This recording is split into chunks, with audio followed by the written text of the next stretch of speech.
Your mic wasn't on. Like I said, technical difficulties I didn't all hear around any of tonight. your intro. Your mic Okay. All right, thank you once again. Thank you once again for joining the Indie Dave Comics channel. I, of course, am Indie Dave. We're here with Mike Murphy. Hey, how's it going? Hey, yeah, relaunching Samurai and Dinosaurs. We sent out a bunch of invites. We had some technical difficulties.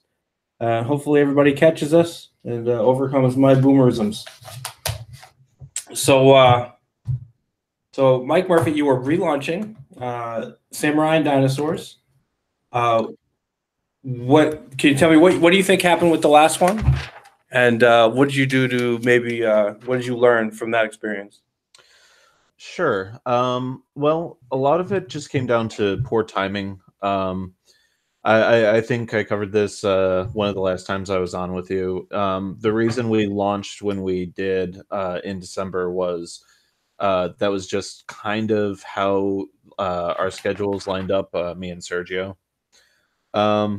So I don't regret it because it helped me get my feet wet with both IndieGoGo and Comicsgate.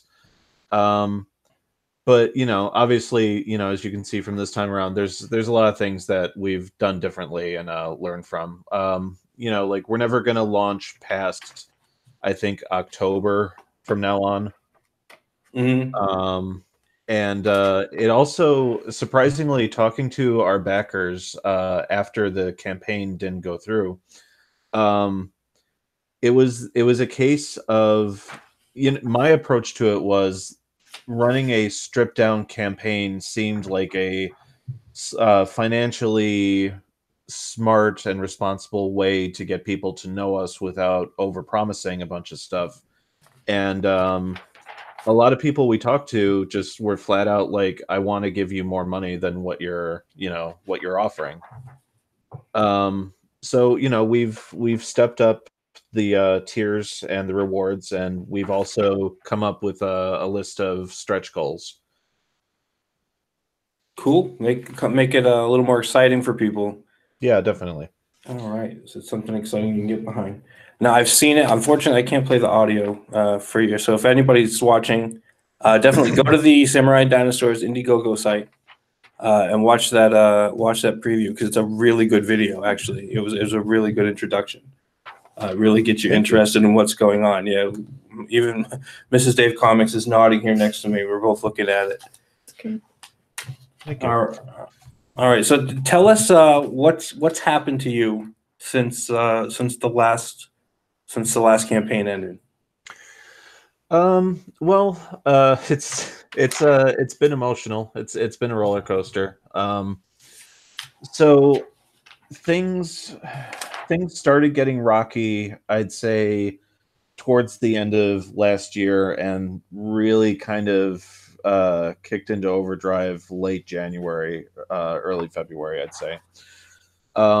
It started with Selena, who's my wife and co-publisher of Chibi Comics.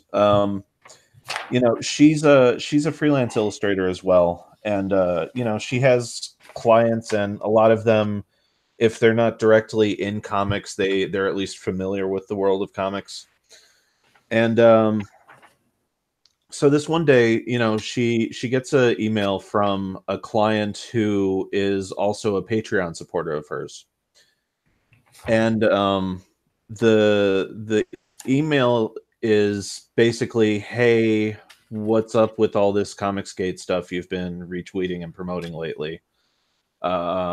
And Selena wrote back, very professional, very polite, and also kind of friendly because she knew this client for, I don't know, a while, more than 10 years, probably going on 12 to 15.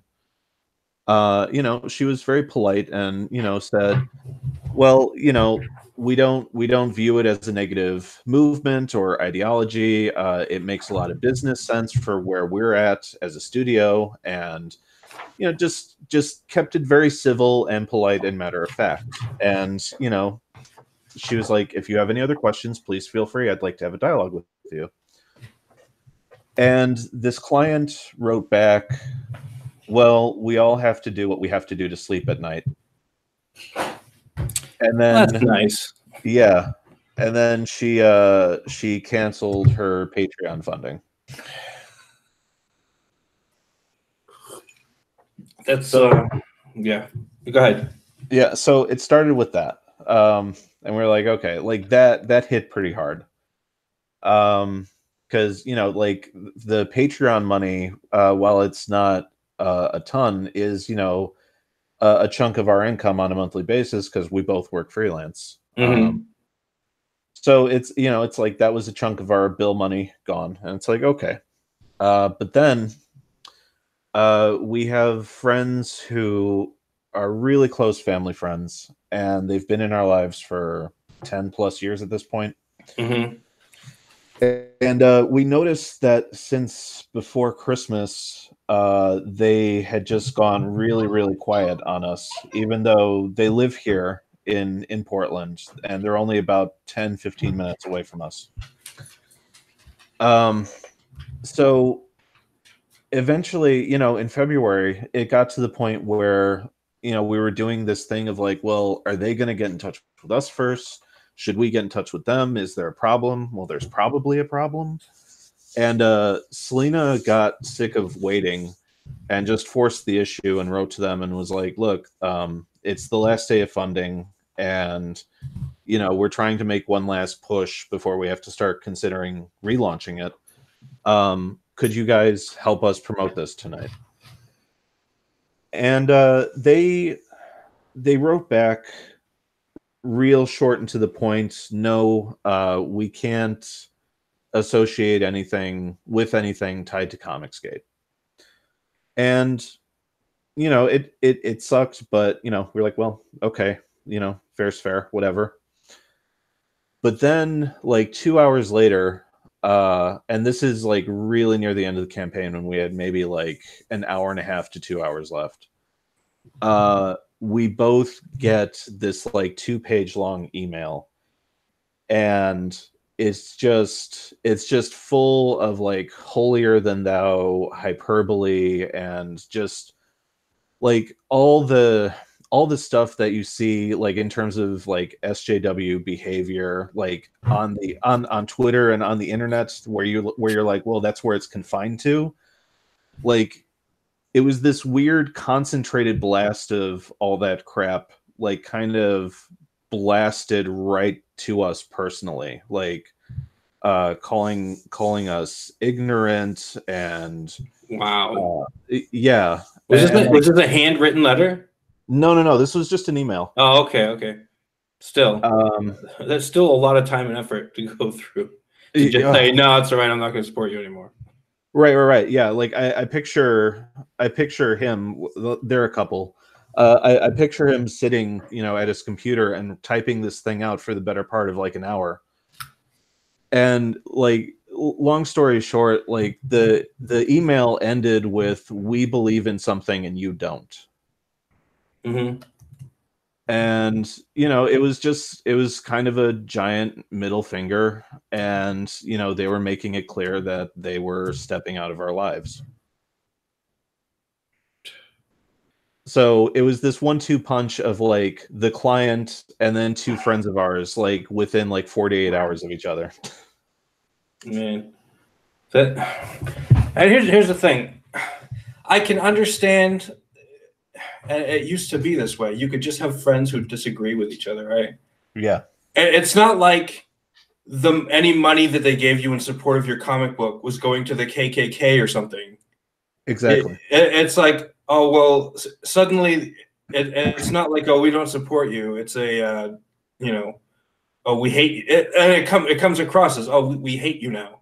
Right. And I mean, I don't know what's in their hearts, but that's just how it comes across. Yeah, they flat out at one point in the letter, they flat out said that they had tolerated us for some time now. Oh, they tolerated you. Oh, how nice. Oh, exactly. How magnanimous. Yeah. We've tolerated your little views, but it's just gone too far. You have gone too far with your comic book politics. Right. Yeah. Like we tried to, and even still, like, Selena and I, we like to think that we're decent people. Like, even after all that, we tried to have a dialogue, and we're like, look, we don't, nothing that you're saying makes sense. Like, if you don't want what we're doing business wise to be a part of your lives, all we have to do is not talk about business, which usually isn't an issue anyway. Like, but nope, that wasn't good enough. And even if, let's just say it really hits them hard for whatever reason. Yeah. Oh, comics say to these terrible people and you're associating with them. To just say, look, we're not going to give you money anymore. And to write this whole long letter, say, hey, look, we're not into the Comicsgate thing. I'm sorry. We can't support you. I mean, I can almost see that. But I mean, to just go into this whole long, detailed, why aren't you bending the knee kind of thing? And I don't know if that's exactly what they were talking about, but I don't know. It's just ridiculous to me. Yeah, there was a bit of that in there. And then on my YouTube channel a few months ago, I did a video titled Broken People, where I talk about another like long-term like family friendship that ended last year. And I just talk about like people who are fundamentally broken. Like, I'm not talking about the whole SJW thing or far right or far left, just people who don't know how to function as adults. Oh, yeah. Because that was definitely like what this relationship a year ago was. And so I made this video, and he starts going on about how he was personally offended by the video and how I was attacking him. And I'm like, the video had nothing to do with you. I flat out say who it's about and what it's in regards to. And he's like, well, even if you weren't talking about us, you were talking about us. And I'm like, well, what does that even mean? Like, well, everything's about them. Exactly. That's what I'm learning. Did you get any kind of inkling beforehand where you just, I mean, are these industry people, or I mean, obviously we don't want their names out, that kind of stuff. Yeah, no. Yeah, are they industry people, or is it just random people that happen to hear about CG? Or one of them is into arts and crafts, and the other is a writer. Okay. I'll leave it at that. Okay. So did you have any inkling at all that, I mean, no, have you had disagreements with them and stuff, or did they just like out of left field, hey, we're done with you? I mean, we would have discussions about the industry and like where things were going right and where things were going wrong, and there would be disagreements, but it was never knock down, drag out arguing.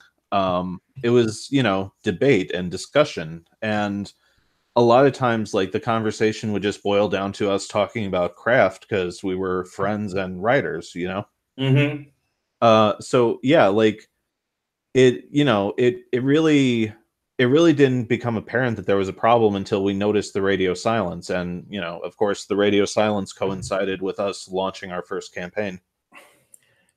Do you have a lot of friends or people that are like deep in the industry? A few.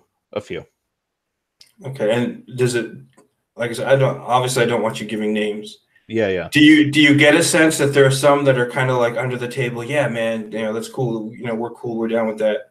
And others that you think probably are on the cusp of doing the same thing?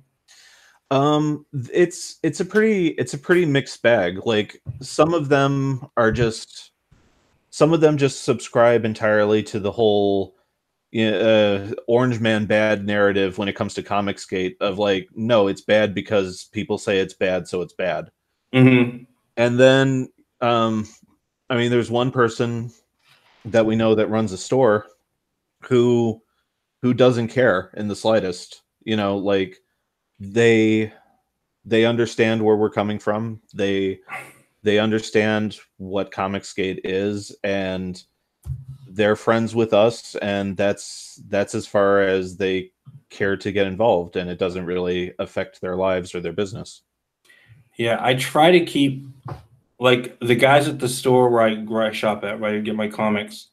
I know one of them in his Twitter profile. He straight up says SJW, but they've always been incredibly nice to me. Sure. And I don't bring any of that politics into the store because I just don't want that kind of, you know, there's no reason for it. Right. I go in, they always order my comics when I want. I'm pretty sure they know. I mean, obviously they know who I am because on my pull box it actually says Indie Dave.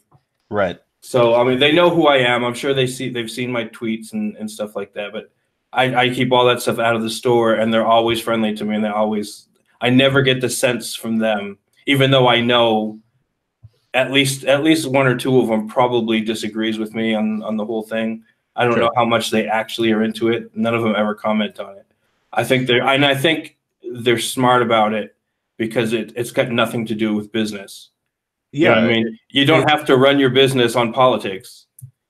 Exactly. I mean, my wife and I are friends with a lot of store owners here in the city, and because like it's Portland, like there's a whole bunch of stores, and you know, when it comes to just interacting with them, like, you know, on a weekly or monthly basis, or even like when we'll do a store signing, or you know, like we'll marathon through a free comic book day session or whatever, like it's never, be it personal politics or industry politics, like none of that stuff ever comes up. And it's not because we're all trying to tiptoe around it. It's just, you know, we're friends and we're all here to do a job, you know.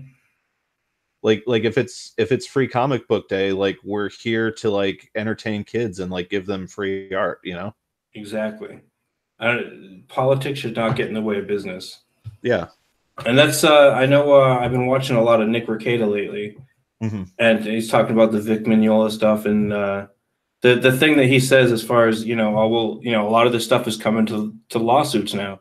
It's going to be coming to courtrooms on, you know, contract law or whatever it is, to the tortious interference thing. And he says straight out, he's like, the best way to handle this kind of business is not through lawsuits, it's through business.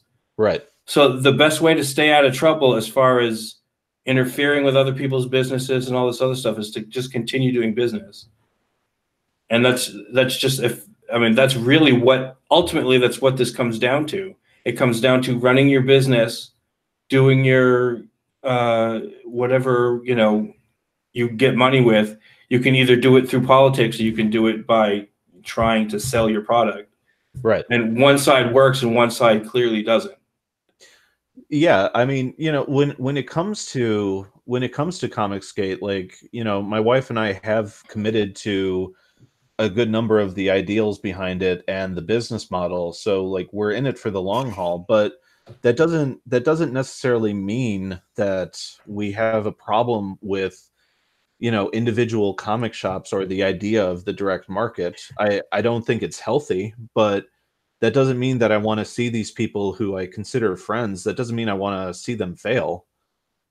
And I'm happy to help them on an individual basis, be it, you know, like just doing signings there or whatever. But yeah, like just people like, you know, our former friends who aren't able to like separate these very, I don't want to say trivial, but these things that shouldn't get in the way of real life relationships. I don't understand their logic or where they're coming from. Yeah, I mean, like I said, as far as I know, the guys that run my my local comic store are the opposite political opinion of me. Right. But I wouldn't want them coming out of business. They're like the only shop within, I don't know like how far away the nearest city. If I had to go get my comics again, right, I'd have to go to DMI on Twitter and have him do it. Second Prince. Wow. Yeah. I'd have to just give him a call, say, hey, set me up a box. Yeah, it's crazy, man. Like, I mean, the whole point of Comicsgate is like we're like Ethan always says, we're setting up a life raft because we see that the ship is sinking. And it's like I've been saying for years, like, hey guys, like nothing about this business model makes sense to me. don't you think eventually this is going to be a problem? And it always comes off as like the whole boy that cried wolf thing until it actually happens. And now, like, I can't help but wonder if it's too far gone to save it. Yeah, I don't. We've already got now people are talking about doxing Ethan, Right. passing his address around and stuff. Right. And it's why, I mean, it's the other reason why I don't show my face. I mean, the first reason is obviously because then they won't let me star in the Mission Impossible movies anymore. But you know, the second thing is, you know, I need to keep so people don't dox me or call my job, and it's ridiculous that it has to be like that. Right. You know, it's ridiculous that I have to be worried that somebody's going to call my job and get me fired over comic books, and I'm barely at the edge of the industry. You know what I mean? I'm just barely kind of getting into it right now. So it's a weird thing I have to worry about over something that's, you know, art and writing. Yeah, believe me, if Selena and I weren't self-employed, and if most of our freelance clients weren't outside of comics, like, we'd be way more cautious with our like personal identity. Yeah, at some point, hopefully. I mean, the goal is to be self-sufficient. Obviously, I think that's everybody's goal. Right. I've said I'd probably do like a face reveal or something whenever I do an IndieGoGo, but now I'm on the edge of that. I'm like, oh, maybe not. I mean, maybe that's not such a good idea. Until you know, I know that I'm you know, sailing my own ship. Sure. Yeah, I get you. All right, let's talk about your book a little bit. And let me see here. Let's try not to boomer this too much. All right, so I have got your IndieGoGo up. Okay. We're sent to everyone. All right, and there we go. You see me? You see it? Yep. All right, or am I seeing you? Or are you seeing you? No, I can see the page. All right.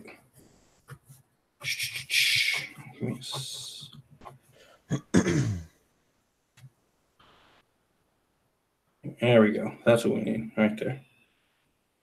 I want to make it so everybody can see the page.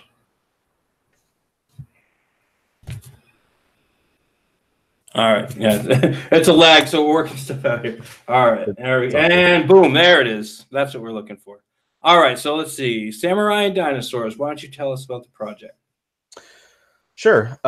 So it's, for the most part, it's the exact same campaign as last time, with, you know, a bunch of new bells and whistles. You know, to make I saw that you're showing a lot more art this time too, which is a good thing.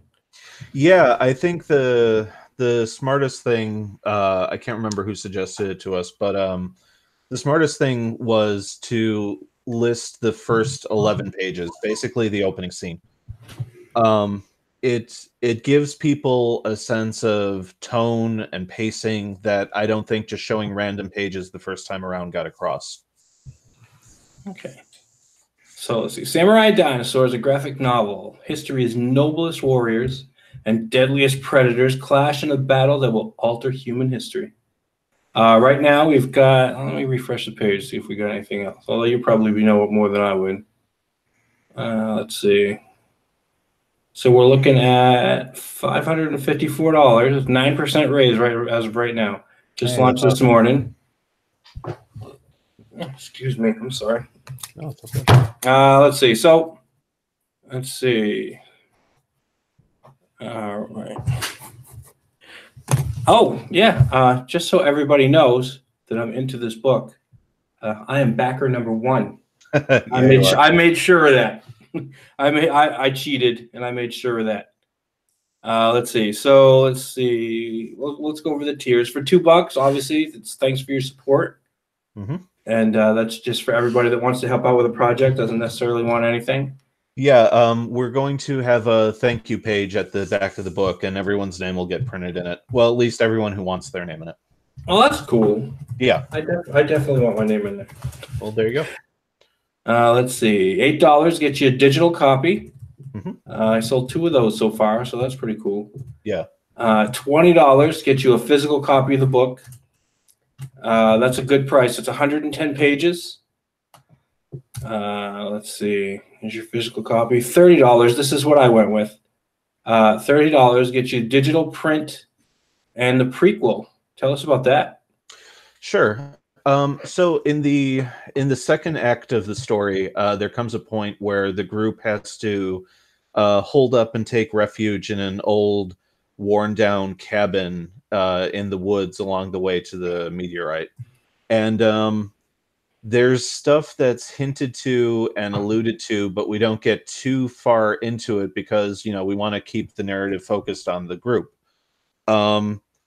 This 16-page mini comic ashcan is going to be called The Cabin, and it's about what happens in that cabin just prior to the group arriving, and it's going to be written and drawn entirely by me.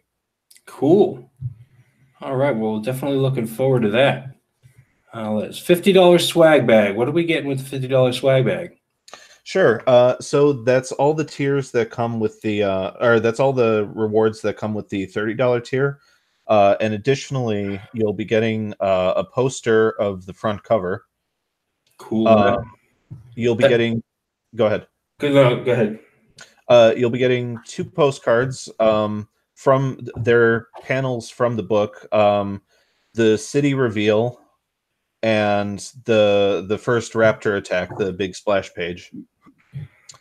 And then this was a fun thing that Sergio and I came up with when we were talking about the relaunch. I'm going to be drawing a production still, and that's in quotes. Okay. So the production still, since I talk about film when going over the project and my influences, the production still is going to be caricatures of me and Sergio, and I'm going to be in the director's chair, and Sergio is going to be setting up animatronic dinosaurs in front of the camera, and then in the background, the cast of the book are going to be reacting to the dinosaurs. That's pretty cool. Yeah. So yeah, that's the swag bag. All right. Let's see. At 135, you can support the troops. Yeah. Like I was saying the last time, we found out after we listed the first support the troops that the USO doesn't take book donations anymore. So now we're going to be going through Operation Paperback. They'll get the books there. All right. Well, that's cool. Let's see. We got. Now here's something that you had to make a change on this, didn't you? Yeah. So Sergio and I talked a lot, and we came to an agreement. Sometime in the next 2 weeks, because he doesn't have the pages on hand, they're at another location. He's going to be mailing me from Spain 6 pages that we've picked out to sell. Cool. And as they sell, each of them is going to be their own tier. As they sell, we'll put up the next one, and when they're gone, they're gone. All right. And page 73 was the first one, and on the first day, page 73 sold. And that's your Jurassic Park moment. Yeah, it went surprisingly quick. That's pretty sweet. All right, well, that's awesome. I'm sure that helps out a lot. And also, for people who are interested in one of the page tiers, you'll also be getting everything listed in the grab bag tier. Okay. Yeah. So the page tier comes with the grab bag tier. Yeah. Okay. All right. So let's see. Did we cover? Why don't you tell us this? Do we already cover the story itself? I mean, I can recap it real quick. All right. So it's, influenced by the works of Kurosawa and Harryhausen, and it focuses on an elite group of samurai who are dispatched to investigate a downed meteorite.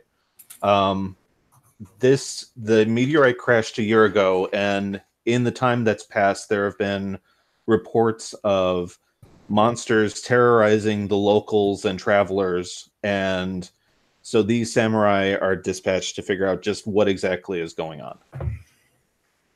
Okay. right, let's see.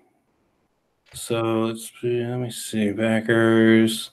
There's page 9. Okay, so this right here, this page 9, this is one that's currently up for sale. Yeah. And that's a big dramatic moment in the book as well. It sets up a lot of the rest of it. Yeah, that's our first flashback. The book is divided by a series of flashbacks that all start with character title cards. One of the things that we wanted to homage in the book was I don't know if you're a big kung fu film fan. Not big, but I like kung fu movies. Okay. Well, the Shaw Brothers was a huge studio in the like 60s, 70s, and even the tail end of the beginning of the 80s. And most Shaw Brother movies would start with the opening credits, and the opening credits would be each cast member kind of doing their signature move so that you could get to know who did what, style-wise. So these flashbacks we wanted to open with title cards that, homaged those Shaw Brother openings. Okay, that's really neat. Yeah. So this is Ren's flashback. It's the first flashback in the book, and yeah, like you said, like it sets up the revenge plot and it gets a lot of the wheels of the story turning. All righty. Let's see. You want to show the first 10 pages while we're on here? Yeah, go ahead. All right. Where am I finding that at? That So would be your under story. Yeah. All right. Yep. So let's see. Here we go. So we're gonna run through the first 11 pages, everybody. All right, and here's the meteor coming out of the sky, coming straight for the planet. All right, and there it is. You see it from the Earth's perspective. It's getting bigger and bigger. Rockets past the viewer. There we go. Crashes, smashes right into the mountains. Yep. All right, and there's your introduction. Your boom, samurai and dinosaurs. Calvette and Murphy. All right, 45 miles due west, the royal city Utoku, Kakan. And it gets a little bit racy right here. Maybe I won't quite read this part. Yeah.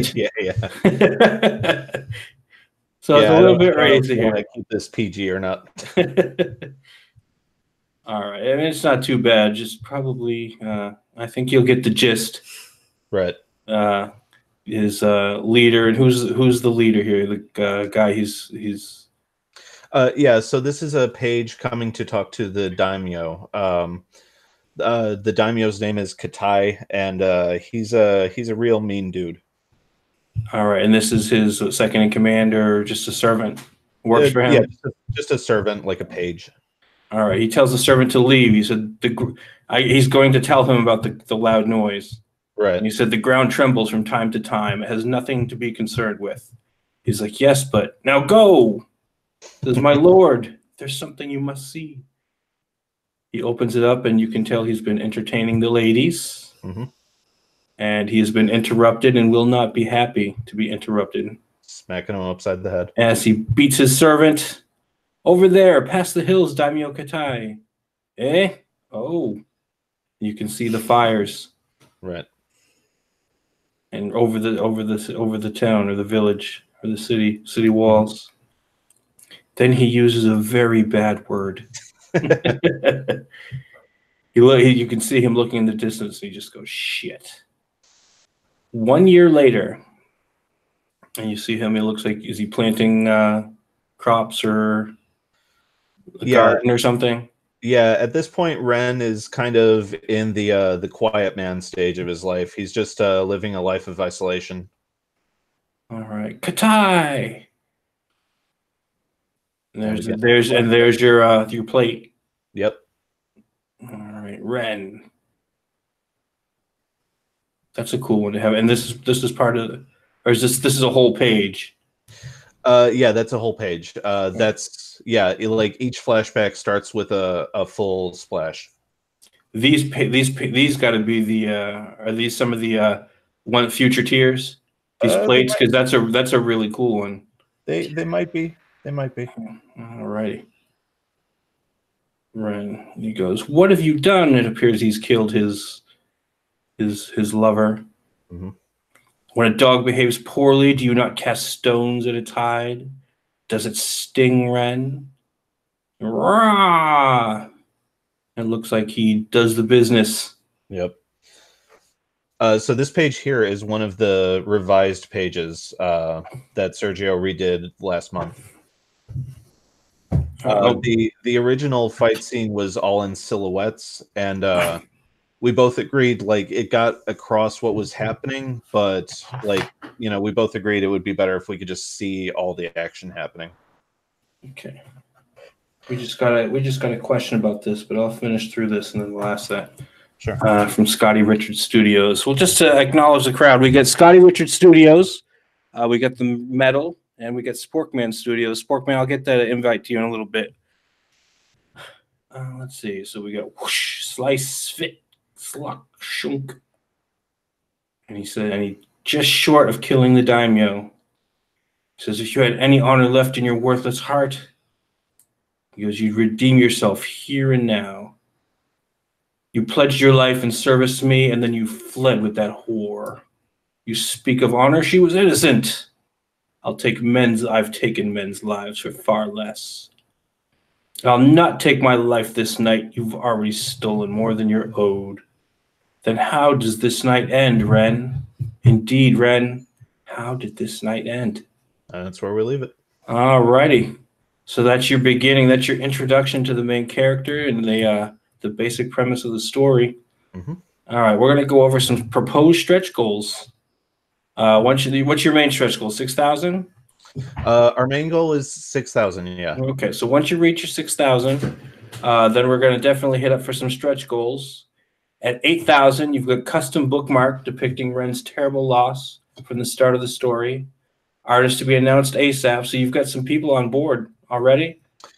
Yeah, I actually just got the artist's contact info, and I'm going to drop him a line probably tonight or tomorrow morning. Okay, that's the artist for the bookmark? Yeah, I don't think he's going to have a problem getting involved. All righty, yeah, because I know Ethan's not that busy, so. Exactly. All right, at $12,000, pinup gallery featuring the works of Kung Lee. I love his work. Yeah. Kung Lee's really good. Narwhal, of course, is another really good. All of these guys are good names. Vince Rush, Christian Rossi, Selena Hernandez. Obviously, we all know who that. Well, now we know who that is. Yeah, we do. Who absolutely is a lovely woman. I've talked to her on Twitter. She's your wife. I've talked to her on Twitter. She's really fun to talk to. Excuse me. We both have an interest in Panera Bread. And just let her know I said hi. She's really great online. She's really nice. Very supportive. Very supportive. Will do. All right. And possibly more artists to be announced ASAP. Yeah. So there's one artist who's interested, but he's currently trying to wrap up a project, and his schedule wouldn't be open until like June or July, I think. Okay.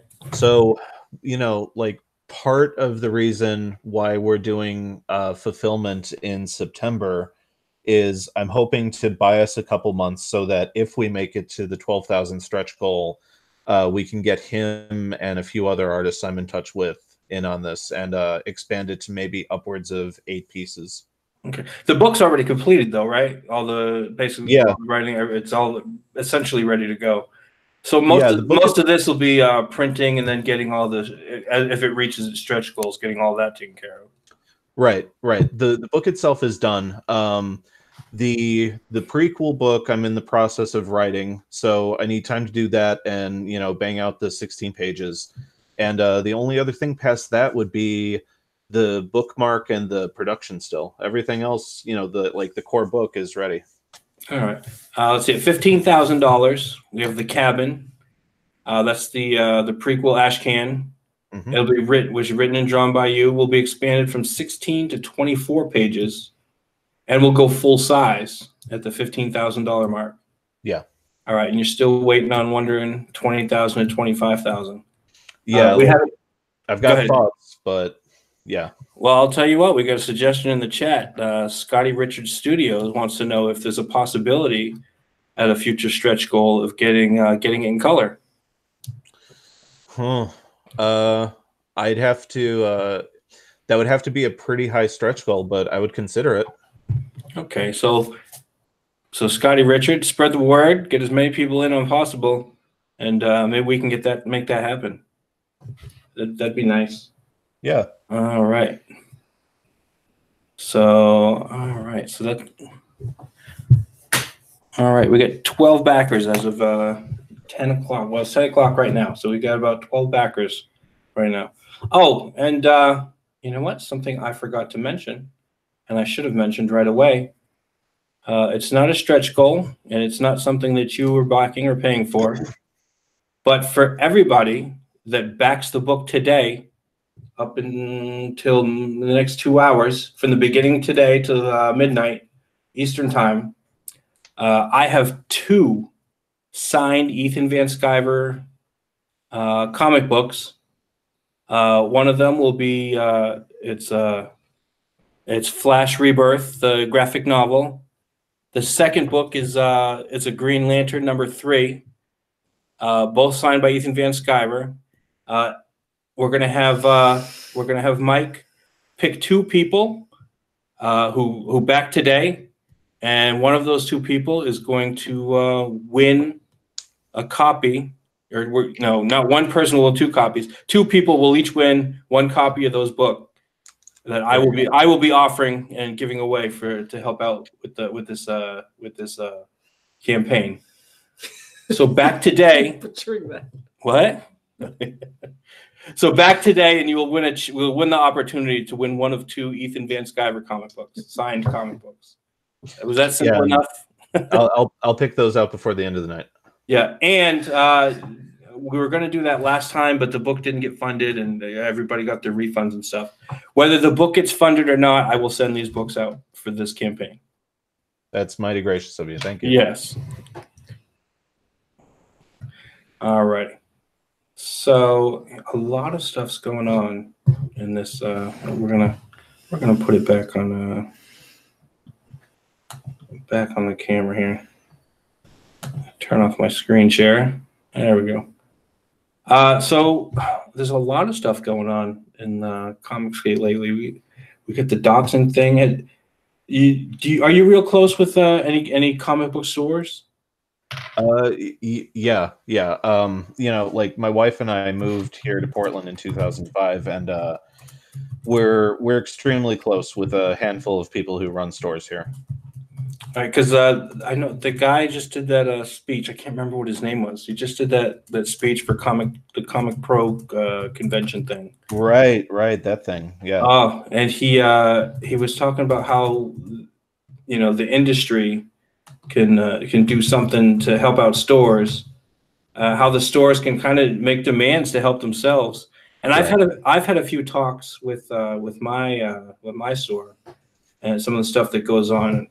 And a lot of what they told me, they said a lot of it is some of these stores, they get into business and they're not really business savvy. Mm-hmm. They think, oh, it's all about, I can stand around and read comics, for a living. And they don't realize that there's a business aspect to it. Yeah, exactly. And so you're going to have to put a little bit of that on the retailers. And it's because of that they kind of fall for the multiple relaunches and the million variant covers and that kind of stuff. Right. And have you talked to any of the store owners about that kind of thing? Yeah. I mean, at least, well, when it comes to like the people we're close with, at least they're conscious of what I'm about to say. Like, I remember like 5-10 years ago, Patton Oswalt had this bit about Portland where he was like, Portland is like a liberal bubble. And if you're inside the bubble, you think it's a paradise. And if you step out, you realize, oh, that's not how the rest of the world is. The stores here, I don't think are as affected the way stores are on a national scale because like, whenever like Richard or whoever talks about like, look at these like 2,000 copies that are actually selling of whatever terrible book from Marvel or whoever, like I think those sales figures come from places like Portland, like San Francisco, like New York. You know. Well, I've heard that like at least back a few years ago, there was something like 10 stores that were holding up most of the industry. Sure. As far as sales, there's it may even have been less than that. There's some big stores that buy so much that it essentially sets the numbers, sets the pace. Right, like in the Midwest, you've got the Graham Crackers chain. You've got Golden Apple. Yeah, I can totally see that. Yeah, well, I've talked to my I talked to my store, at least one of the employees. I don't think he was the owner or the manager or somebody, and asked him about some of these things about the variant covers and all that. And he says, look, he's like, you got to kind of know your numbers and sell what you can, and not over order. Like when they get these books that are like you know, the variant cover that's 1 in 100. You have to order so many. Right. I mean, that's one way that gets people. And he said what we do, and they just did a video about it. They'll release little videos every once in a while, but they just did a video, and they said what we do is if we know there's going to be like a 1 in 100 kind of thing, there are certain customers they have that are willing to pay that premium price and will basically eat the cost of the 50 books or 75 books or whatever to get the variant cover. Oh wow, okay. Yeah. So they say, look, all right, if you want this cover, it's going to cost you, you know, $100 or, you know, $200 or whatever.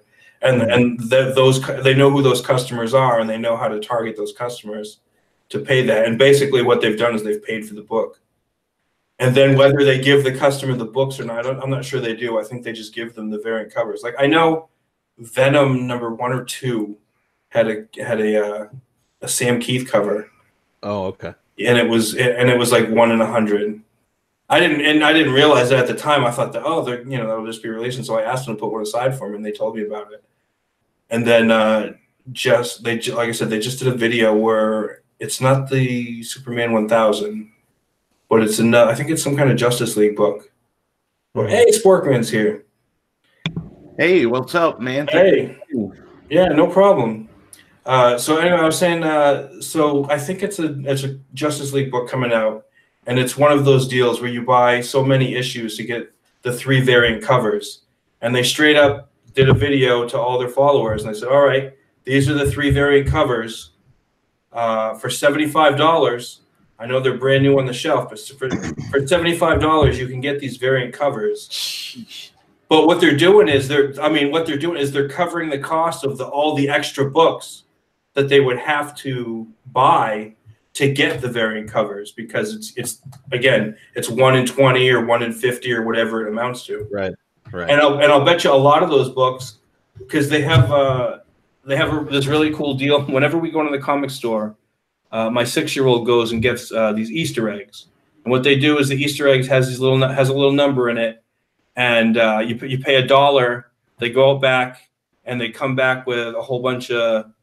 Sometimes they're older comics. Sometimes it's like tchotchke type stuff. Yeah. Sometimes you get really good stuff, and sometimes it's like, like I've gotten one of these Avengers books, and it was the same issue like 3 or 4 times, and you could tell, and you can just tell it's like, oh, that one didn't sell, right? Because they're basically it's a giveaway. I mean, it's less than a dollar bin. You know what's really sad about that? You look at it. I mean, I was just talking. We were just doing the stream last Saturday about the fact DC's talking about canceling almost half their line, right. And you now got these gimmicks. I mean, as much as I'm excited for Batman 1000 for Detective Comics, at the same point you look at all these limited covers for these different shops. It's like, how is the market sustainable? It can't be anymore. Well, yeah, like I said, you just had what's the name? Somebody in the chat said the name. What's it? Brian Hibbs. You just had that Brian Hibbs guy was talking about all the different things going on, and if the stores can demand, I don't know how they could do it. If they could demand a return the books that don't sell, there's no way. It would collapse completely. Right. And it would end a lot of that it would end all of that. Buy 50 books to get the one cover. Yeah. Because what stores would completely turn it around on the company. They'd be like, all right, they'd get the one cover, they'd sell it for $100, and then they'd send the other 99 books back. Yeah. Well, that's been the argument for like the better part of like a decade or even 2 decades now, of like the issue of returnability. And as you said, like, sure, like it would completely change the industry, maybe for the better, but I also think it could potentially just make the entire industry crash faster than it already is. Well, I think it would be like a burning of the undergrowth. You know what I'm saying? Yeah. You would kind of get rid of all the bad stuff, because ultimately, I mean, it would be a shock to the system for everybody. Because Sure. What they need is fewer books and pay the best artists the most money. Right. Instead of hiring all these cheap artists and then putting out like 15 Spider-Man books. Right. Just flooding the market. Yeah. I think what you would eventually see, and this is just the way I look at it, is you would see we would lose a lot of LCSs, but at the same point, I think you would see the rise of back into like, I always say when I was growing up, and I'll probably show my age. I went to, where did I get introduced to my comic book? The 7-Eleven. I didn't get introduced, going to or Wise or the grocery store or something like that. I didn't get introduced to LCS. As a child in the 80s, I didn't even know there were really no such things as LCS when I was a kid. I remember, So where did I get my local Superman? I went to the 7-Eleven and got it, or the local mini mart wherever I was at. So I think what you would do is you would see, like I agree with you. I think you would have a brush burn, and you would have to basically do the, how the adage is California should have been doing their brush fires and stuff like that. You burn some stuff away and control burns. Yeah, control burns. We'd have that for a few years or maybe a decade, but you would still have, eventually, I think you would have this new market that would show up that would eventually kind of, be sustainable in a way, but you would have creators who always could bring back Alex DeCampi's one tweet she put out a few months ago. She was talking about like how Image turned away her one series. The creators would want to do a series. Guess where they'd have to go? They'd have to go kickfunding, crowdfunding, and stuff like that. I think that's really where it would be sustainable, and then you would have things in comic series being able to be picked up and be much better, especially with the returnables and stuff like that. And I think we'd have to weather the storm for a little bit, but I think on the other end it would come out really good. Yeah, when I was a kid, the only thing before I started actually collecting, the only thing I knew about comic books was Superman, Spider-Man, and that kind of stuff. And that was the stuff like I said, you picked up on the spinner racks or at the they had like magazine stores, like news stores, and they had a section that had comic books in it, and it seemed like such a small section compared to a whole comic book store. So I had no idea that there was such a thing as a comic book store. And then one of my friends in 6th grade doodled a picture of a Ninja Turtle, and this is 1986. So I was looking over his shoulder, I'm like, what the heck is that? He's like, oh, that's a Ninja Turtle, and I thought there was something he made up. I was like, that's pretty cool. And that's where I discovered that there was such a thing as indie comics. I had no idea. I thought everything was Spider-Man and Superman and Batman up until that point. And he's like, yeah, that's a Teenage Mutant Ninja Turtle. I'm like, oh, that's crazy that you made that up. He's like, no, it's a comic book.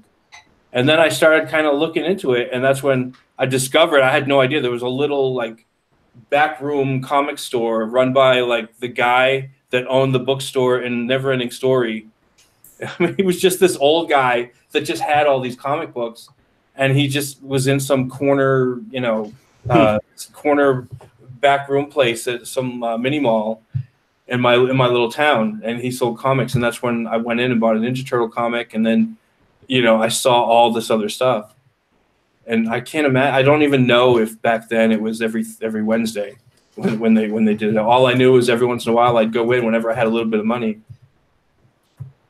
Well, I think all this stuff that we're talking about is kind of indicative of like the core core divide between a lot of the comic skate and anti-comic skate argument going on right now. Like I think people in comic skate see that there's a storm and are choosing to turn into the storm, and just weather it and come out the other end, you know, as their own independent businesses. And I think a lot of the anti-comic skate people are just saying, they're saying that, well, there's no storm. Yeah. Let's see. Scotty Richard Studios has 2 questions. Mhm. He wants to know if it's true that there's a comic mafia in Portland. Yes, there kind of is. Like it's such a small town that everyone kind of knows everyone. Like if I wasn't live right now, I could tell you some horror stories. Everybody who doesn't live in Portland thinks that there's constantly riots in the city and people throwing garbage cans through windows. Yeah, it's not. I mean, look, I'm the first to admit, like I'm sad to see the state of Portland, and it's to the point where we are considering at some point in the next like 5 years moving away. When Selena and I moved here, it was kind of exactly what we needed it to be. Like it was an extremely liberal city, but there was at that point at least kind of this live and let live vibe, and you know, like that was when all of us comic creators were just starting to come into the city, and so like the whole thing was just like one giant comic convention. But now a lot of this like political ideological stuff has just kind of hammered the city into the ground, and it's to the point, like I've said this a couple times, like if Selena and I get word that there is any type of political rally, it doesn't matter left, right, center, what, if there's any type of political rally happening, we're just like, well, I guess we're not going downtown today. If you're trying to escape that kind of toxic environment, might I suggest San Francisco? Oh yeah. You know, for all intents and purposes, you know, I always bustle like, I hate living on the East Coast, but at the same point, I'm like, well, you know, it could be a lot worse. Yeah, I lived in San Diego for a little bit, and when I was in the Navy, and I loved it. That's because I was kind of an insider. You know what I mean? Because I didn't really live there; I was kind of stationed there. Yeah. But at the same time, you know, and I loved it. But I would never want to live in California as someone, you know, not stationed there, like on purpose. Well, LA is one of the places we're considering, but that's only because like we have friends and family there. But other than that, like no, I don't think I could live anywhere else in California. From what I understand, and like I said, I'm not the expert. I hear like Bakersfield in that area is more conservative. Okay. It tends to be when because I have friends who live in California too. Generally, in the inner cities, yeah, you're going to be a lot more liberal and stuff like that. As you go out towards the more rural areas, like heading towards Nevada and Arizona, those areas tend to be a lot more conservative. All right. Scotty Richards also had another question. Marvel should do a team book called The Returnables. I think they already have books like that aren't actually the name of the book. Right. For sure. Yeah. Wasn't that West Coast Avengers? Yeah. But I know some publishers do that, because one day I walked into my store and my one of the guys was ripping covers off of books. Mm-hmm. So I know there are some publishers that do offer returnable stuff, and I know Alterna actually will say, hey, if you've got stuff that doesn't sell of ours, send the good stuff back. You don't have to rip the pages out, rip the covers off. Just send it back to us, and we'll resell it somewhere else. Yeah, and then they'll give you a full refund on it. Yeah, I've been saying for like a good 2 or 3 years now, like I think more publishers in mainstream comics should just emulate what Peter's doing. Instead of the other way around. It's almost like, you know, they almost want to damn the, you know, it's like, no, let's keep doing what we're doing. I mean, it's the insanity, you know. I think Peter is really where the comic industry should really emulate. And I think from not just the main pros, but I think the indie creator should even look to Peter and how he's handling everything.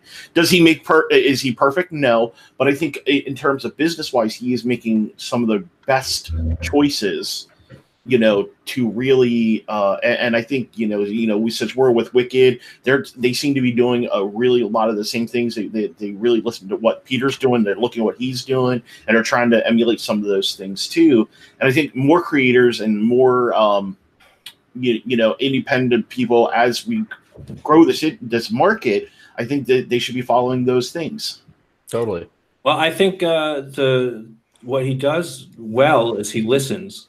He listens to the customers, and he says, "All right, well, this is what they need to be." Customers being the stores, and customers also being the end users. But I think he listens to the retailers and is like, "All right, well, how can I make it easier for them to sell my comics?" Because ultimately, that's that works for him. Yeah.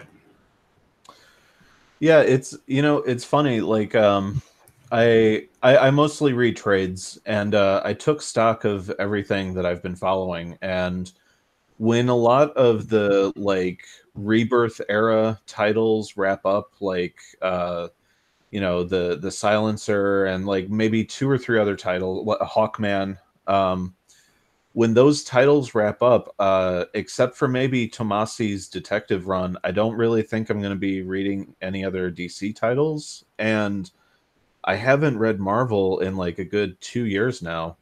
So really, it's 1 or 2 books from Image and a lot of Alterna's line that's keeping me in mainstream comics. Right now, Alterna, everything that comes out, I get from Alterna. Yeah. And Marvel, the only thing I'm really seriously liking, and it just started, is the Conan books. Oh, right. The Conan book's been pretty good. And the Silencer is the only real, well, it's the only DC, I guess, ongoing series that I'm collecting. If that ends, and that's it for me for DC. Right. I put the Batman or the Detective 1000 on my poll just to have that one. Mm-hmm. And I get let's see, Exo Man of War. I've been collecting that from Valiant. But again, I think that's the only ongoing series. Everything else is, if I see a limited series, and that's what a lot of independents seem to be. It's just 4 issues or 6 issues or whatever it is. Right. And then I'll do that. But none of those other than the Valiants are ongoing series that I stick with. Yeah, it's just, I don't know, people can fight it or deny it all they want, but it just, there is change in the air when it comes to comics as a whole. And I don't know, I think there's a certain percentage of the readership that are just done with titles that exist solely to maintain an IP, Mm-hmm. Yeah, Marvel needs to, they got way too many books. Right. There's just too much. And if they were to cut back, I don't know what they had in the 90s. I mean, that's what worked then. I don't know what number would work now. Maybe it would be a higher number. Maybe it would be a lower number. Maybe they would have to go to a lower number to maybe build up that interest again. But to me, that's what you got to do. Is you got to, how it should work at a big company like Marvel is, you have your big names, your Spider-Man, your Thor, your X-Men. You should have all those books. Those should be your top titles. Mm-hmm. And when you first get into Marvel as a newbie, you should be working towards drawing the Spider-Mans, the X-Men, mm-hmm. and the Thors. Those should be your best artists should be working on those. Your best writers should be working on those. Right. And as a newbie coming in, your goal should be you're going to work on maybe the newer stuff, maybe the little mini series, whatever. They're going to hire you because you're good, and then you're going to get essentially practice. You're going to learn on the job on these smaller books, and then you should earn your way up to the higher tier books. That's how it should be. The person that just comes on should be like, man, I can't wait till I'm good enough. I can't wait till I'm experienced enough to be the Spider-Man artist, or a DC to be Green Lantern, or to be Batman. They should be working. They shouldn't be like, oh, we got this new guy off of Tumblr. Let's make up a new Spider-Man book for him. Yeah, and you can just tell that so many of these new cats, they really are just treating it like a paycheck. Back when I was trying to push my way into mainstream comics, I always said, I don't care what terrible title you give me. Like you could have me write a Barbie comic, and if you're paying me a decent wage to write Barbie, I'll write the best Barbie comic you've ever had. And I don't see that same level of commitment from a lot of these young cats, like just kind of crapping out these books that they don't even care about. So why should we care about them? I'm going to call it, it's an entitlement culture. I'm entitled to work for you. So it doesn't matter. And it's kind of that kind of socialist. And I don't want to call all these guys socialists. I mean, some of them are obviously, but it's almost like this idea that we should all get paid the same no matter what. Right. The guy who's drawing Spider-Man should be paid the same as the guy drawing Squirrel Girl. Right. And I that's not what happens. I know that they have better artists, because once you reach a certain level, if you're not demanding higher pay, then you're doing something wrong. But well, you know, a lot of that, you know, I think part of the issue is this is really by nature, and I think it's a generational gap.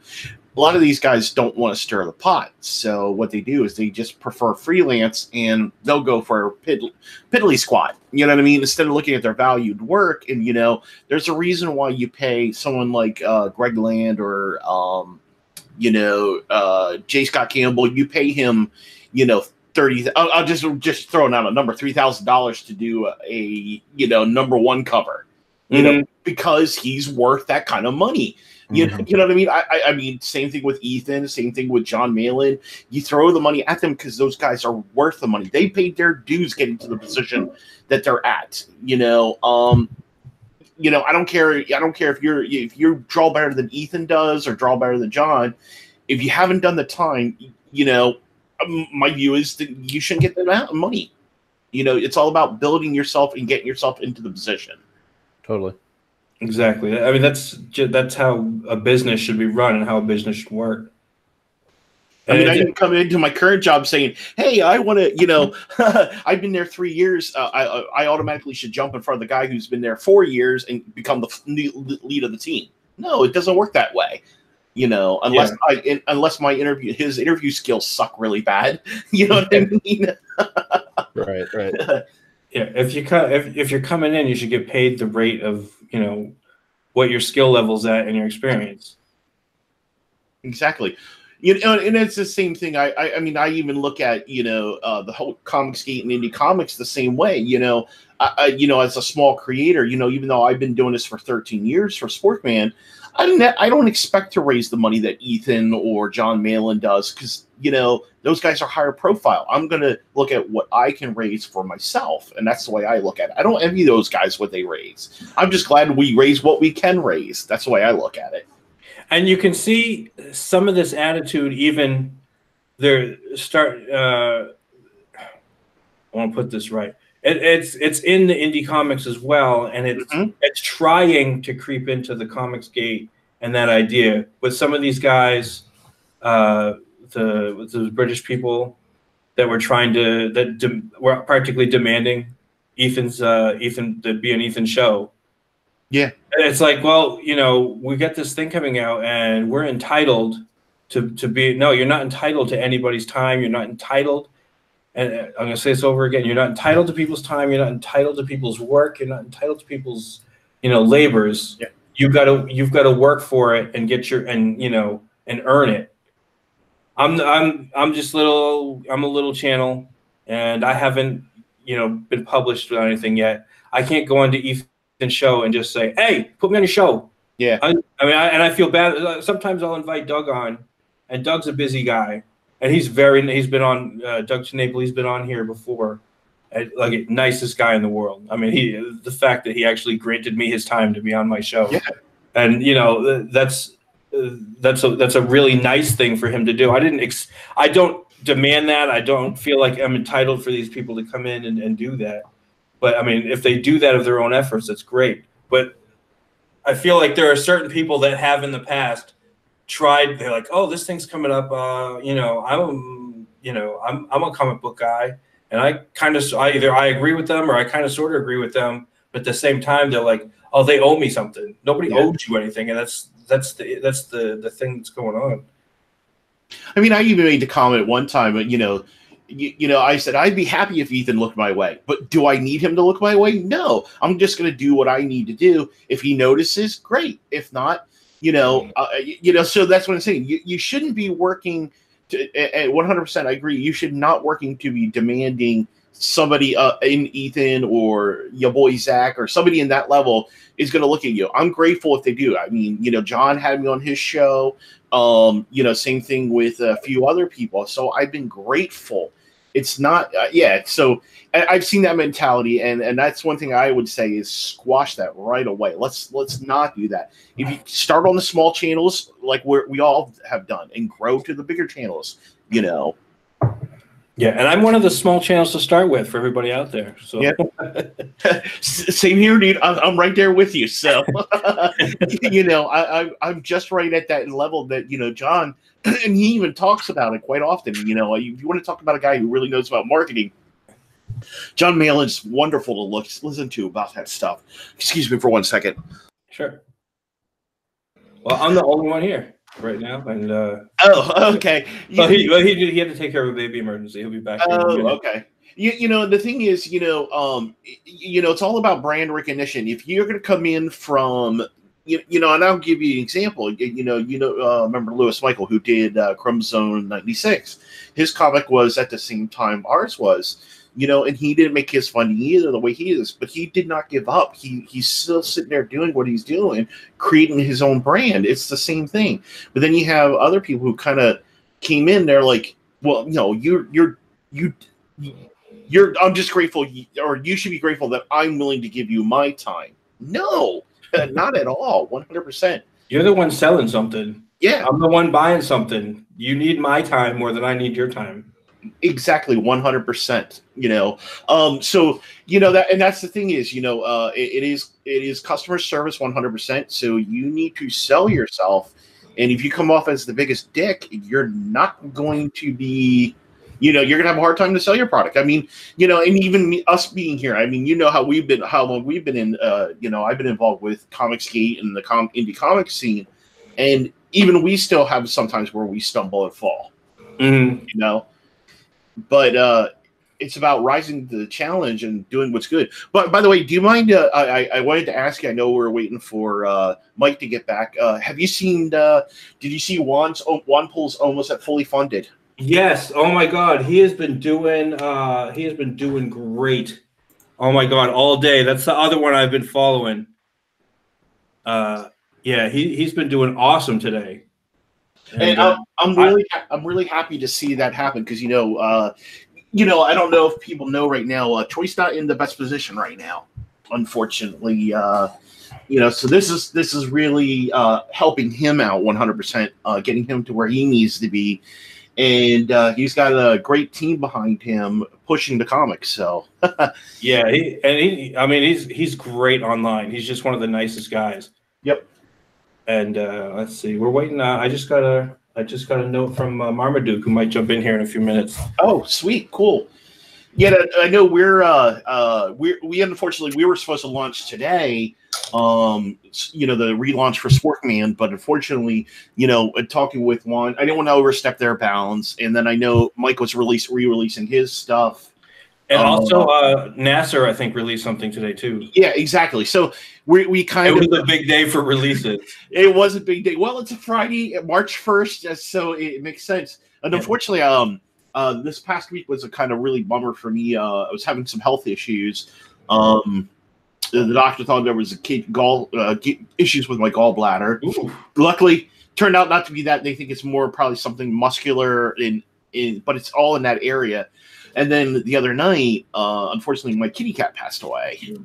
And so, I saw that. Yeah, so it's kind of like, I'm like, you know what? Kind of that blessing in disguise. You know what I mean? And yeah, so the medical really said trying to get in those tax returns. So that's the other thing too. Yeah. So yeah, it's busy for me. Like I got let's see, Ashcan Press is putting out a couple of books. They call it flash fiction. And basically what they want is they get an artist and they'll draw a picture, like a one-page plate, and they pair that artist with a writer, and I write a little short 3-page short story for the anthology. So that's what I'm working on now. And I work 12 hours, overnights, and then I sleep during the day to recover from that. And then I got my family I got to spend time with and all this other stuff. And finding time to do what amounts to, a little extra stuff is really hard.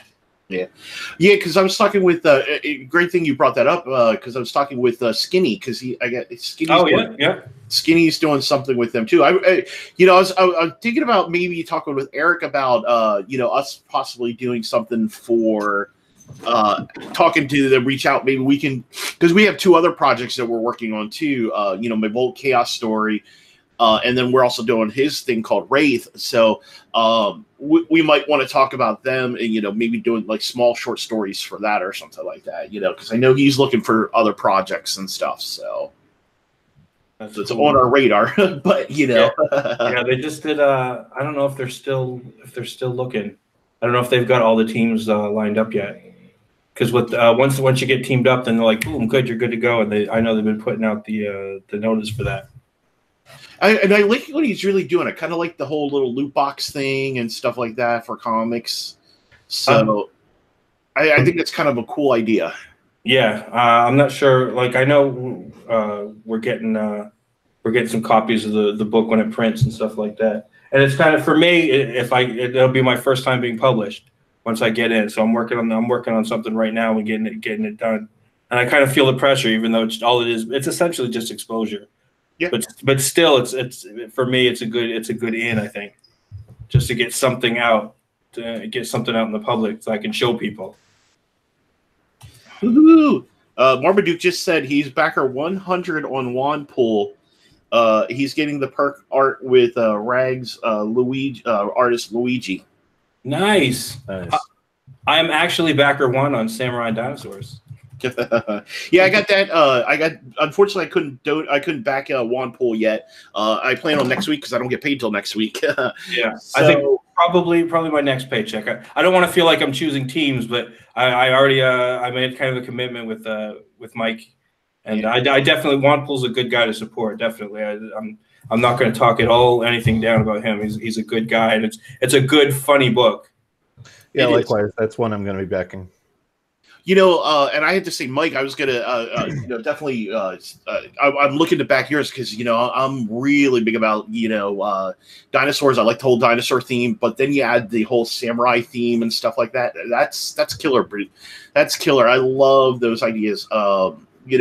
Because it kind of flows. It sounds weird, but when you're talking about having Harry Rayhausen, it kind of looks like the Samurai Jack theme a little bit, and then some of that homage back to some of the early drawings and art.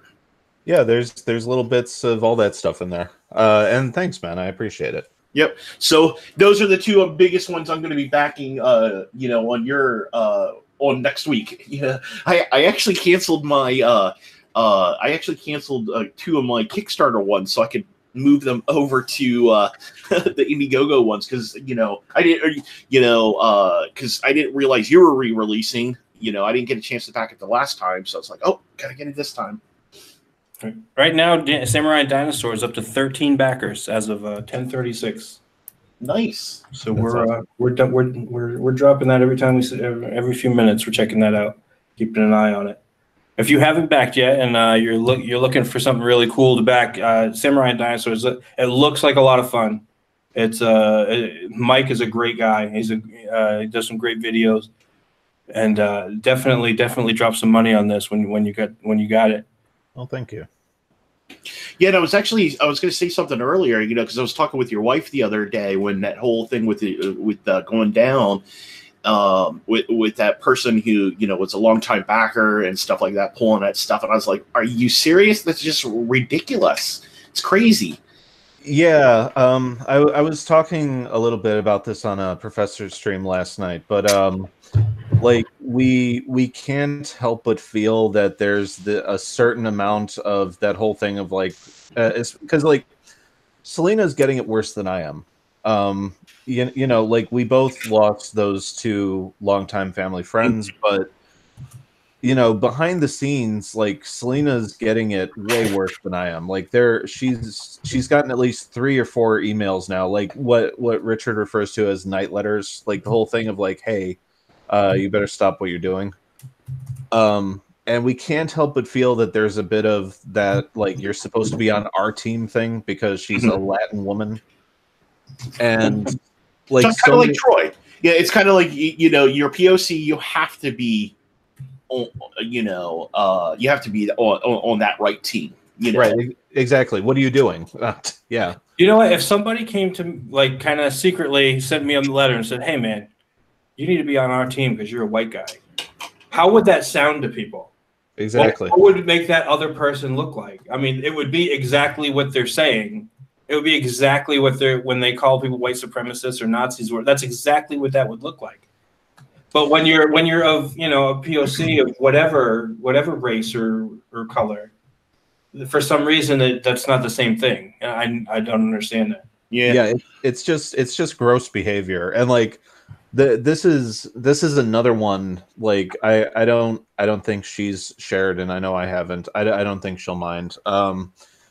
Like a few nights ago, like she's like, now we've moved past the whole friendship ending thing, and now she's starting to get financial blackmail. Like she's getting the whole thing of like she had another client reach out to her, I think on Monday or Tuesday, and they were like, you know, I was originally writing this because I was going to offer you this amazing job, but I'm seeing all this stuff with Comicsgate, and I have to know what that's all about. And it's like, don't pull that. Like you know full damn well you were never gonna offer me that job because you saw this stuff. You're just doing that to, again, send this night letter of like, hey, like maybe denounce it and I'll dangle some money over your head. It's virtual signaling, basically, is what they're doing. Right. You know, it's funny. And here's the thing is, you know, I come from a very multicultural family. Matter of fact, my great grandparents were Italian and Spanish. My other side of the family is, you know, Dutch and Irish.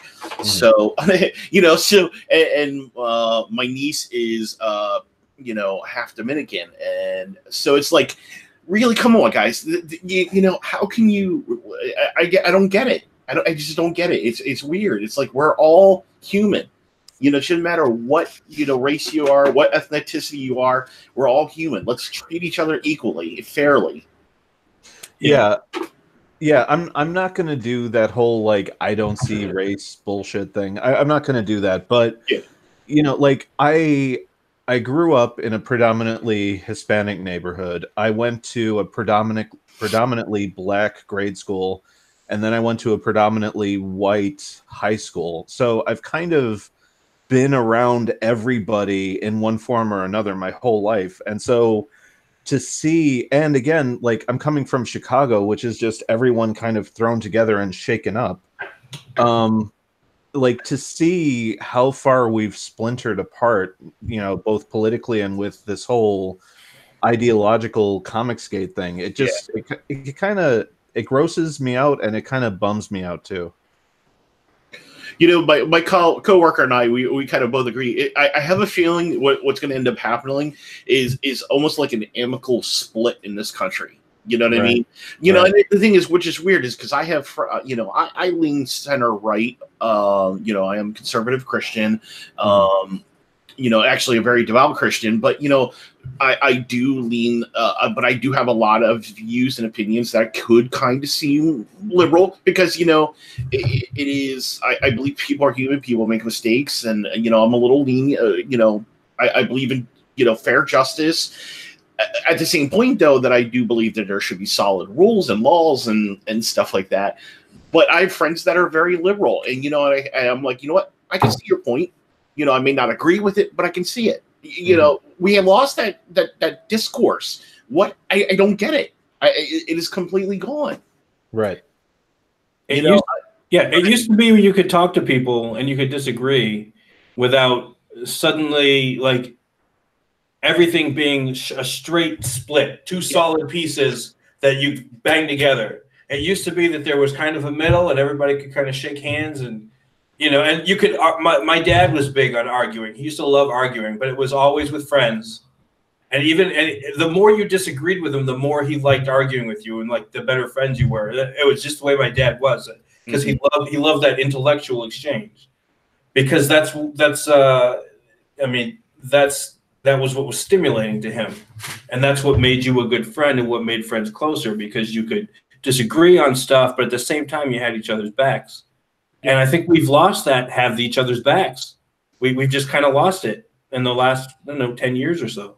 Yeah, you know, everybody tries to say, well, this is something that happened since Donald Trump. No, this has been an ongoing slide, I'd say, for the last 15, 20 years. You know, it's been slowly sliding this cultural divide. You know, it's something that and really you could point it to kind of since, you know, September 11th, you know what I mean? Since, yeah, you know, that's really when we start seeing the slide, you know, I mean, things have been liberal for less, you know, sliding left for the last 30, 40 years, really, because every generation is kind of a counter generation and counter culture and stuff like that. You know, I always say, you know, the 50s were an answer to the 40s and vice versa. The 60s were an answer to the, you know, 50s. You know, this 10, 15-year gap, you know, always swings the other way.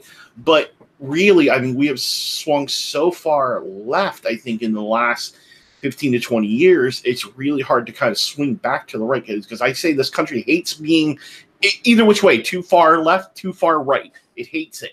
I think it always likes to try to stay in the middle as much as possible. Mm-hmm. You know, but now we are going to where this political divide is. Anything that is, if I don't agree with you, all of a sudden, you know what, you're racist, sexist, homophobic, whatever. You know, I'm thinking, really? You guys, I grew up in a, you know, it's funny, I always say, my grandparents come from a different generation. I sing with my uncle, but you know, my uncle was very racist. You know, I love him, but at the same point, he was very racist. And I actually told my grandmother, you know, I was dating a girl who was Asian, and my grandfather flat out told me, he's like, "You ain't bringing her into the house." You know, and I'm like, why? What's wrong with her? Well, you know, different generation. My grandfather fought, you know, he was on Okinawa, so he has a completely different view than I do. You know, but I don't agree with it, but I still was able to love him. Even though he was my grandfather, you know. Go ahead. Yeah, I was going to say, and your wife really brings up a really good point: loss of civility. Yes, right. That's the big thing. It's just the ability, and a lot of it. I think the big thing is social media. And I think that's one of the big catalysts. I mean, I don't know how much of this was bubbling up, and people were civil to each other, people were civil to each other because they could look each other face to face. When you had these debates, you could look at each other, you know, and you would, you know, you could see each other, and you would talk to each other, and you would have like a physical interaction.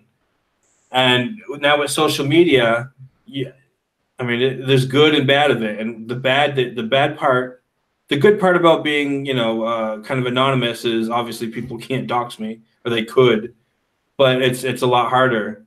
But the bad part is you can say whatever you want to somebody, and you don't have to be nice about it. You don't have to be civil about it. You don't have to be diplomatic.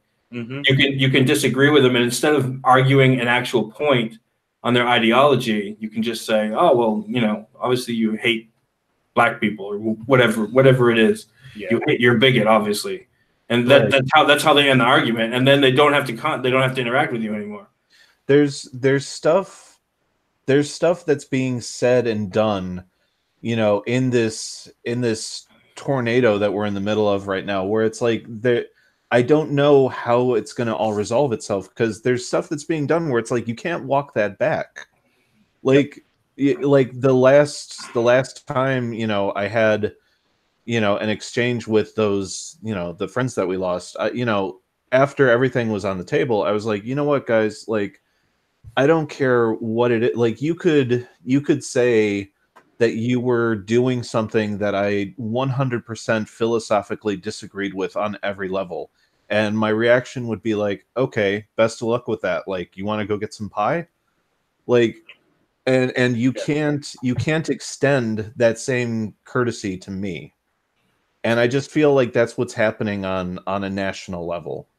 Well, I just saw a news thing today where people just slammed who was the vice president for Obama? That's Biden.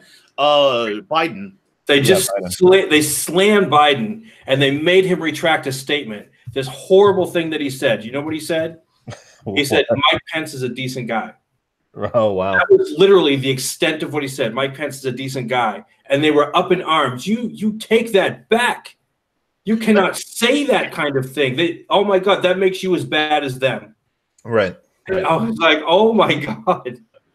Well, you know, the thing is, this is one of the I look at it. It's like, so every time the Democrats make a move on something, of course, the Republicans always make a similar flip when they're in power. So you remember what was it, when what's his name invented the nuclear option? He's like, hey, we're going to create this nuclear option.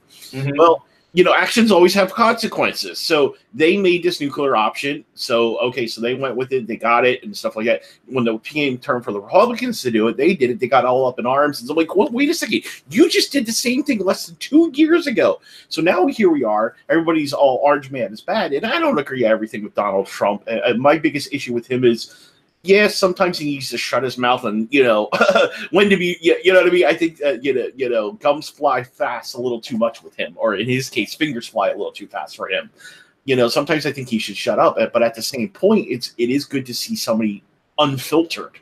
Yes. But at the same point, so what's going to happen now? And there's always that side of me. Okay, so Donald Trump's this way. So the Democrats get their next president. What's he going to be like? Or she going to be like? It's going to be even worse because now they have that unfiltered that was set by Donald Trump. Right. Now they're, so I think the other thing too is it's almost like this filter has been removed. And this is where I blame everything on reality TV shows. Mm. Because there was always, TV was always, even though it was scripted and stuff like that, there was that filter. You never saw what actual people's lives were because you knew people's lives really weren't always like that. When reality TV kind of gave you a glimpse into people's lives, all of a sudden now you're seeing, you know what I mean? There isn't that filter anymore. Well, now in social media, it's the same way. You don't have that filter. In a lot of regards, people are just saying whatever they. My sister, her and I did do this disagreement quite a lot, and I'm like, well, sometimes people shouldn't say anything, certain things online. She's like, yeah, well, that's their right to do it. Now they can do it on social media. I said that still doesn't make it right. People need to know when to shut up and when not to shut up. If you want to continue positive relationships with people, even though you have a right to say something, doesn't necessarily mean that you should. Yeah. I was talking on some show last week about this, but it reminds me of a book that Brian Vaughan did self-published a few years ago called The Private Eye, and the conceit of the book was everyone in society when they stepped out into the world had to wear a costume because everything about their personal lives was available on the internet. Mm-hmm. And so the only time you had anonymity was when you were in the real world. Exactly. That's really cool. Yeah. I like that idea. And when that book first came out, I was like, come on, that's stupid. But like now I live in a world where it's like, yeah, I can totally see that. The real world has become the internet. Yep. Yeah. I could see that 100%. Well, because, I mean, and this is a question I wanted to ask you guys if it's true 100%. I had heard Ethan got doxxed today. Is this true? Some people, and he blocked out the names, but he showed, I don't know if it was on a Discord or if it was a chat or something. Somebody put out a link to the white pages that had his address on it. And technically it's publicly available, but at the same time, I mean, unless you're some creep going looking for it, there's no reason for you to have it. Right. So yeah, they put it out and they were like, hey, so they essentially put out the link and then they said, hey, whatever happens, happens. So it's a semi-dox basically. Yeah. I mean, they didn't write out his address and his, and all of that stuff. But they revealed an information on how to get. Yeah, see, I have a huge disagreement with that. I actually had last year I had that happen.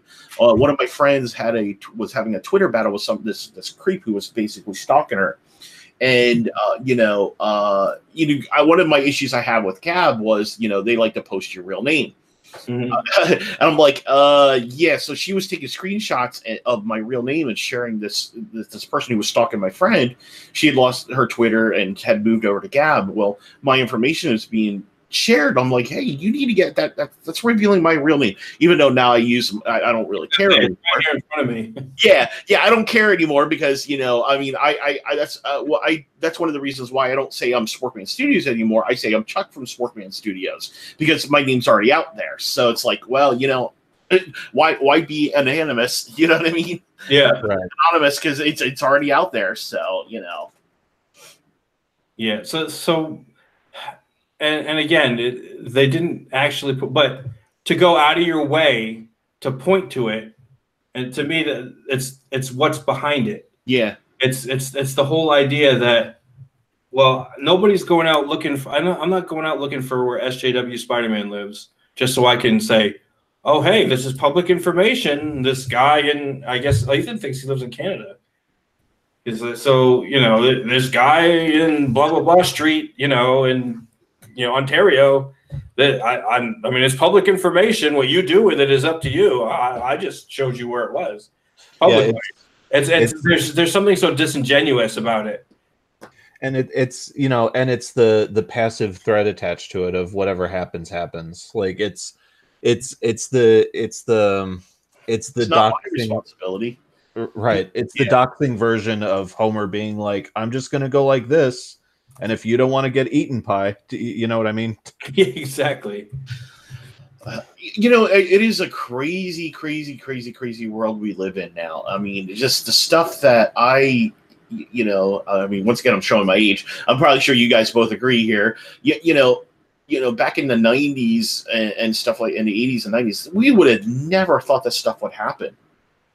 It feels like really, it's almost like a convergence of everything. The internet has, and yeah, I do agree with your wife there, Dave. The exposing of information with malicious intent is not okay.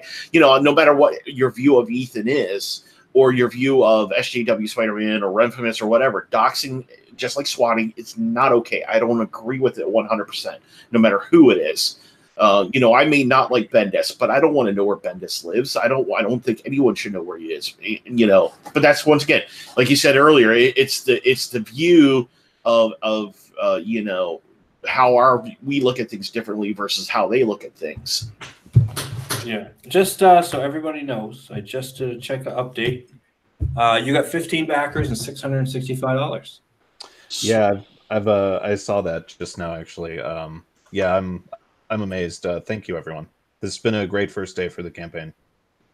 And Wanpool is at $3,477. That's awesome. Yeah, what was his goal was $3,000, wasn't it? 3,500. 35. So he's just over it. Yep. Well, he's just at 20. He's $25 shy. Oh, just $25 shy. All right. Yeah, well, that's cool. That's awesome. I love seeing, again, this is one thing I love about the comics community, the indie comics community and Comicsgate, that people are so willing to rally around great titles and, like Samurai and Dinosaurs, Graveyard Shift, Jawbreakers, whatever else the title, Sporkman, whatever the other titles are. People are willing to, since, the big two or the big three or however you view the listing, aren't willing to fulfill those needs. Hey, look, we're willing to step up and be those creators. Yeah, doing different stuff. Yeah.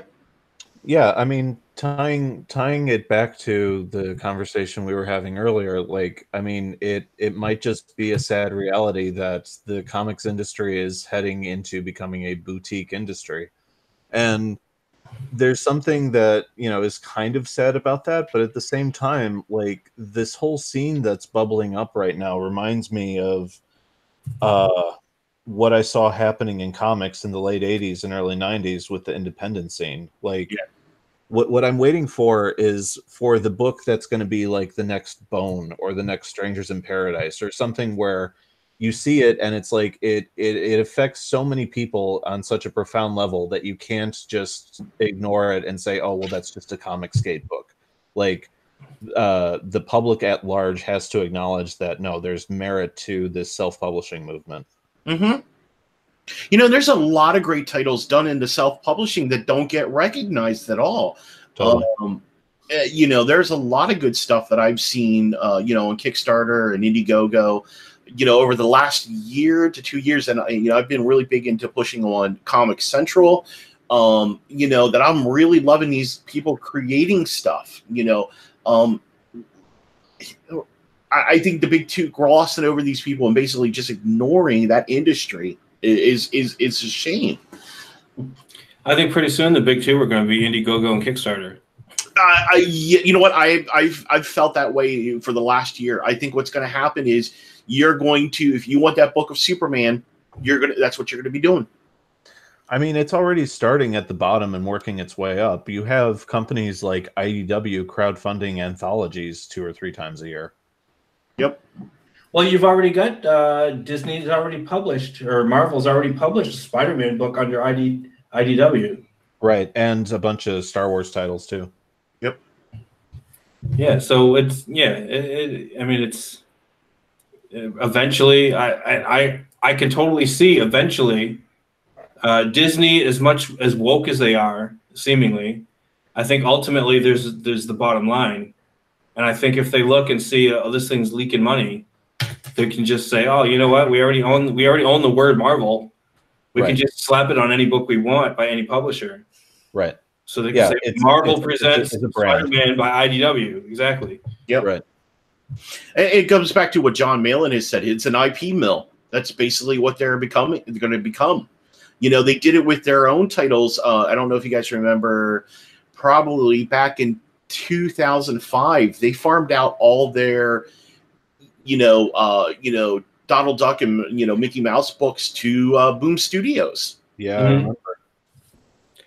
Yeah, and so I mean, they got no loyalty. All that because all IDW is access to printers. Yep, that's all it is. Access to printers, and you get some letters slapped on the front cover. Yeah, like I said, crazy world. I would have never thought, the House of Mouse and also Marvel would turn out to be the way, because when I was a kid, and I still do to this day, I love most Disney movies and stuff like that, but just the way their practice, but then again, it does come back to, Walt he was very shrewd. He was very ambitious. They just now taken it one step further and they've destroyed, so many things. Yeah, and they are ultimately about making money. My ultimate dream for this channel is to get Todd McFarlane on and talking about that, because that guy is going to head for art and a head for business. That would be great, and he would be a great guy to sit down and talk to, and just for anybody who's especially people just getting into the industry and they think, oh, I can just make really good art and it'll magically money will appear in my pocket. Mm-hmm. It is a lot of hard work and a lot of knowing how to do business.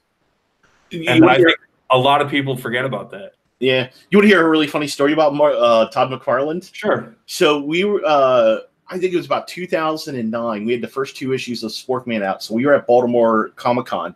So they had a section of for him. Well, our table was literally right across from him. So all the people lining up for him were waiting in line, were coming past our table. Nice. So we actually, because we were next to him, we actually had our best gear that year because him being there. So we were able to pull people waiting on him because that line was like really huge, and because people kept walking up there like, "What's going on with that over here?" I'm like, "Oh, Todd McFarlane's right next to us," and people would just keep lining up and lining up. So we actually made really good money by being near Todd McFarlane. That's his eyes. He's bringing eyes to the table. Yeah, and you wouldn't even think about, where, being so close, how he would do it. And that's the thing is, and we were willing to, because we were, and here's the big thing, because we were willing to make ourselves and talk to people while they were waiting for Todd's signature or get to talk to him. We were able to, bring people into our project and get eyes on the project. And we probably may have not had it if Todd McFarlane was next to us. Yeah, and like I said, even if he's next to you and you're just sitting there and not taking advantage of the situation, that's part of having kind of a business sense. By the way, fully funded. Outstanding. That's Good, awesome. Good job. We're gonna have to try to get. Is he around? Can we get him on? Do you think? True. Both of them are on a stream right now. Oh, okay. Yeah, I think they jumped on with Wenger. So that's have, awesome, though. I'm gonna have. 23 hours. Yeah. Wow. I'm gonna have to get him on later on a different on another night. But yeah, congratulations. If you talk to him before I do, tell him congratulations. That's awesome. Likewise. Yeah. And now we just gotta pump Samurai and Dinosaurs up, and we gotta get that funded. We gotta get this going. Absolutely. We'll get there. Yeah, absolutely, and we'll be pushing for it. Yeah, so I'm gonna actually, if you don't mind, I'm going to do a tweet here for you guys here. No, I don't mind. No, you know what? Stop. No. Okay. Won't do it. Do not bring eyes to my channel. No, I'm talking about to the Samurai and Dinosaurs. Oh yes, absolutely. Thank you. No, I'm gonna tweet out Samurai and Dinosaurs to get some eyes on that project because we need it. Yeah, absolutely. While he's doing that, like there's a handful of people like in the Portland scene and like when we'll do a signing or we'll do a show, be it here or like in some other state, and it's always kind of weird when you see people in like 2018 or now 2019 like still trying to quote unquote break into comics, and you just want to pull them aside and be like look at all the people that probably influenced you. Look at people like Warren Ellis, Grant Morrison, Neil Gaiman, all the way down the road to like even someone like a Rick Remender. Like, don't you get that the one thing they have in common is all of them have left comics? Like those like Grant Morrison writes Green Lantern probably because he enjoys the character and wants to do it, not because there's any financial benefit to him doing so. I think he had an interest in writing sci-fi, and that happened to be the sci-fi character at the time that they offered him. Right. There was something along those lines. I thought I heard Zach was talking about that. I could be wrong about that, but yeah, I think that's something that was on his list. I've read an interview with Rick Remender because he's actually one of my talk about two people that sit politically completely opposite spectrums between me and him. Mm. He's probably my favorite creator. The stuff that Fear Agent is probably one of the greatest series I ever read by him. I love Black Science. The guy, and the thing is, and he's even said his thing. He said he took a job with Marvel for a while because it provided stability. But he said his heart is in rather creating his own stuff. Right. I think, and it seems to me like anybody that would be artistic, creative at all would want ultimately to create their own stuff. Would be more interested that way. But I mean, like I said, I guess there's some people though that kind of take pride in saying, "Hey, I was good enough to be the guy that writes and draws the Amazing Spider-Man." Sure, and there's something to that, but like with people of that mindset, it's like, well, yeah, but don't you understand? Like you watch documentaries, like there's a really great Will Eisner documentary that's out of print. I have a DVD of it. And like you draw this straight line from his career to where things are at now, and it's like I just think there's an entire generation of people who just learned the completely wrong lesson from that generation of creators. Yeah, I'm more. I guess I'm more business minded, I guess, than I am. I don't want to say that I don't want to say I'm not creative, obviously, because I write. Yeah, but I mean, I've always had this sense of, you got to take care of both of those sides, and one feeds the other. If you don't have one, then you can't have the other. Because if you're not making money, then you can't create, because now you have to, because your time is worth something, and what you have to do, one of the things you have to do in life is make your time worth as much as you can, and that's what building skills is. Being the most skilled you can be makes your time worth more. And if your time is worth more, then you can do it. You can use it to keep your creative juices flowing by, your rent's always paid. If your rent's paid, you got food in the fridge, your family's taken care of, and you've got extra money because your time is worth that, then you can continue to create. Right. Yeah. Yeah, and I think it just comes back to the whole thing of there's like so many creatives out there that just hate business. Like the friend who stepped out, the writer, anytime financial stuff would come up, like when we talked about working together or whatever, like his eyes would just kind of glaze over, and he admitted so many times like he just hated talking about money and numbers. And it's like, well, but this is your job. Like, your job isn't just coming up with the fun stuff. That's part of it. But like, you also can't let people walk over you, and you have to make sure that your investment, the time investment, is worth it. Scotty Richards Studios says, maybe you can boost sales in Portland by calling it marginalized Asians versus fascist monsters. That would definitely get us some backers. I think it might get the opposite backers you would think. So the dinosaurs are the fascists, and the samurai are Marginalized Asians. Oh man, yeah. So, although isn't there that thing going on now that like Asians, they're trying to push Asians out of the whole POC thing because Yep. they're too successful? Yep. I actually called it back when Timothy, back when Tim Lim basically got started, because they really, when he released POTUS Thump, that's where when I started to see what they were doing to him, that's when I realized, I'm like, yep, they're gonna come after Asians, which is funny because then after that, about 2-3 weeks later, I heard Dave Rubin talking about it, and he called it too. Right. Yeah, So, and there's that thing going on with Harvard where they're starting to like purposely turn down Asians. mm-hmm. Really? Yeah. No, I think I remember something about. Well, it's because the I don't know where the hierarchy. I got to find my hierarchy list, but I think they're right. They're just just below white people as far as who you're allowed to demonize. Yep. Right.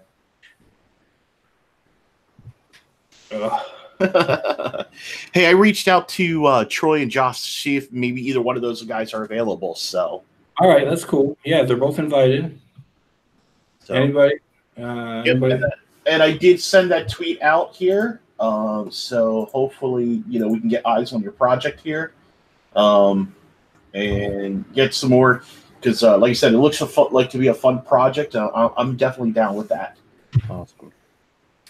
I know we were talking about business, and there's a thing where, and this is any business, is where marketing takes away from producing, because you have to spend a certain amount of time showing people what you're doing, and then another certain amount of time doing what it is that you're showing them. So it's kind of like a sine wave, and that's why big companies hire marketing people, because if you're a small business, it's hard for us, and essentially that's what what independent comic is, self-published comic. It's a small business. It's tough. It's tough to spend time, shouting out your comic and at the same time working on it. I think that's kind of what Ethan's in right now, right? And because he's got his whole, his live stream thing, and he has to do. He's essentially a media analyst, and an entertainer. So he does a lot of that, and he spends time. And I'm not putting him down for this, because he's got 2 jobs, and he's spending time on that, and then in his kind of downtime from that, he has to set aside extra time to do the drawing and stuff. And I think that's why we're seeing, especially on him, and the same thing with Mike Miller. And it's another reason why we like to see when somebody drops an IndieGoGo. People like to see that it's already finished. Plus, that's good on the creator, and it's good on you guys, because then you can spend more time, since the book's already done. You could spend more time getting your name out there and shouting yourself out.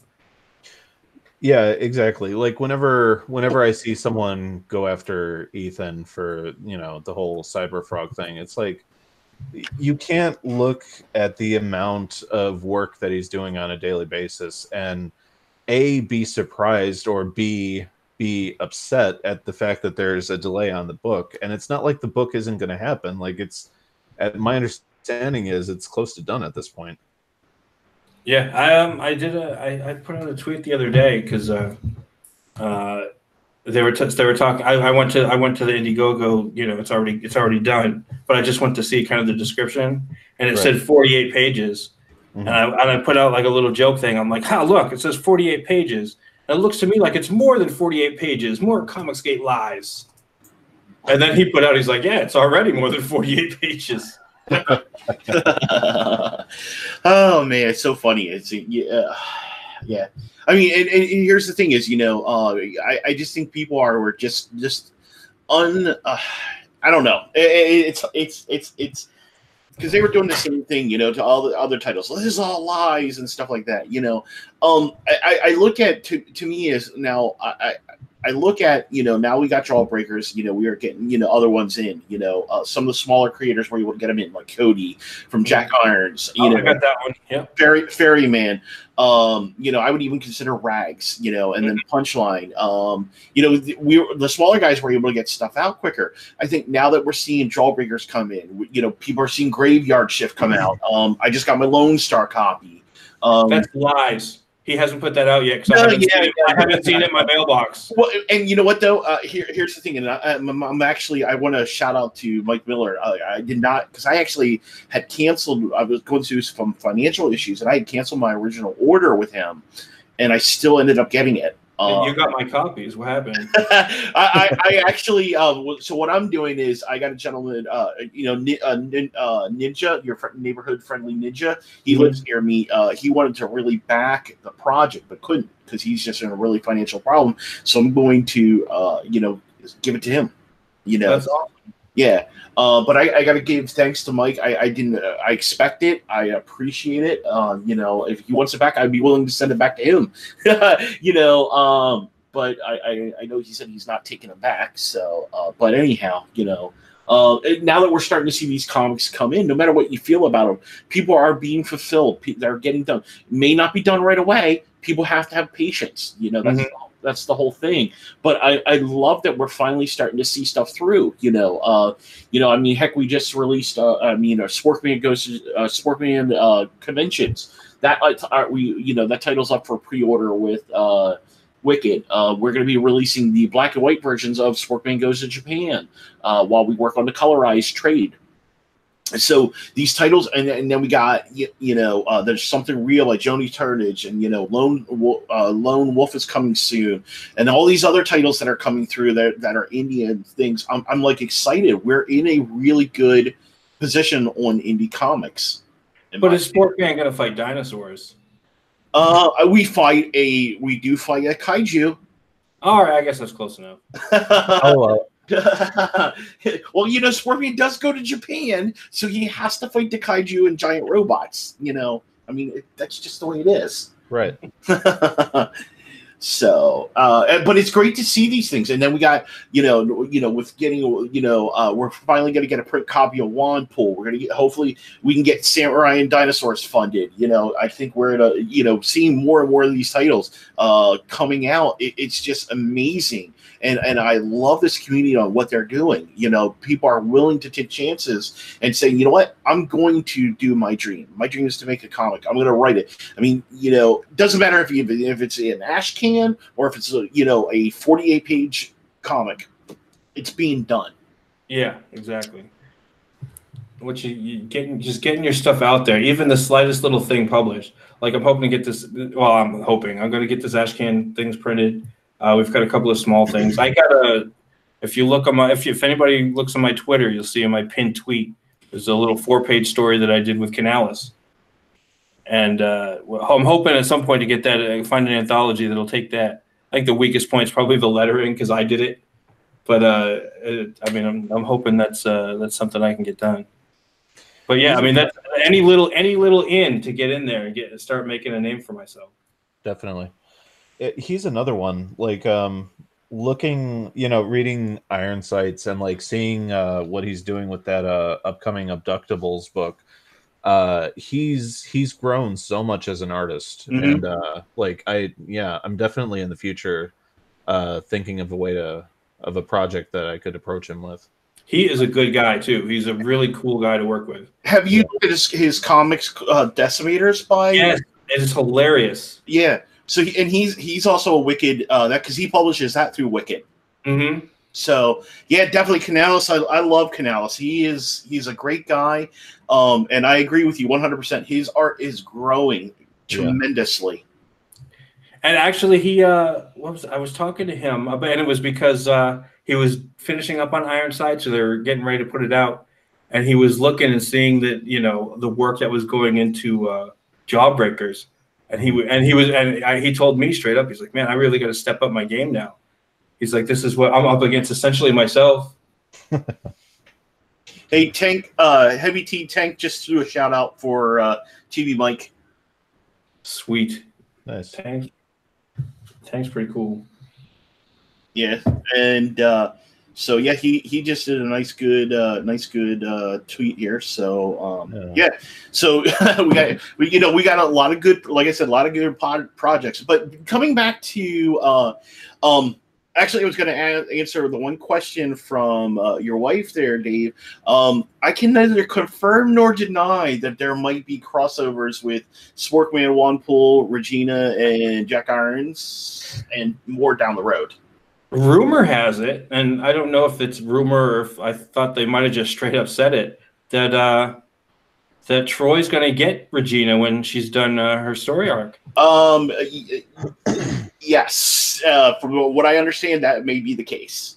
That. I mean, already a lot of the team up pictures are just awesome. Yeah, it looks. I can't wait for that first one to come out.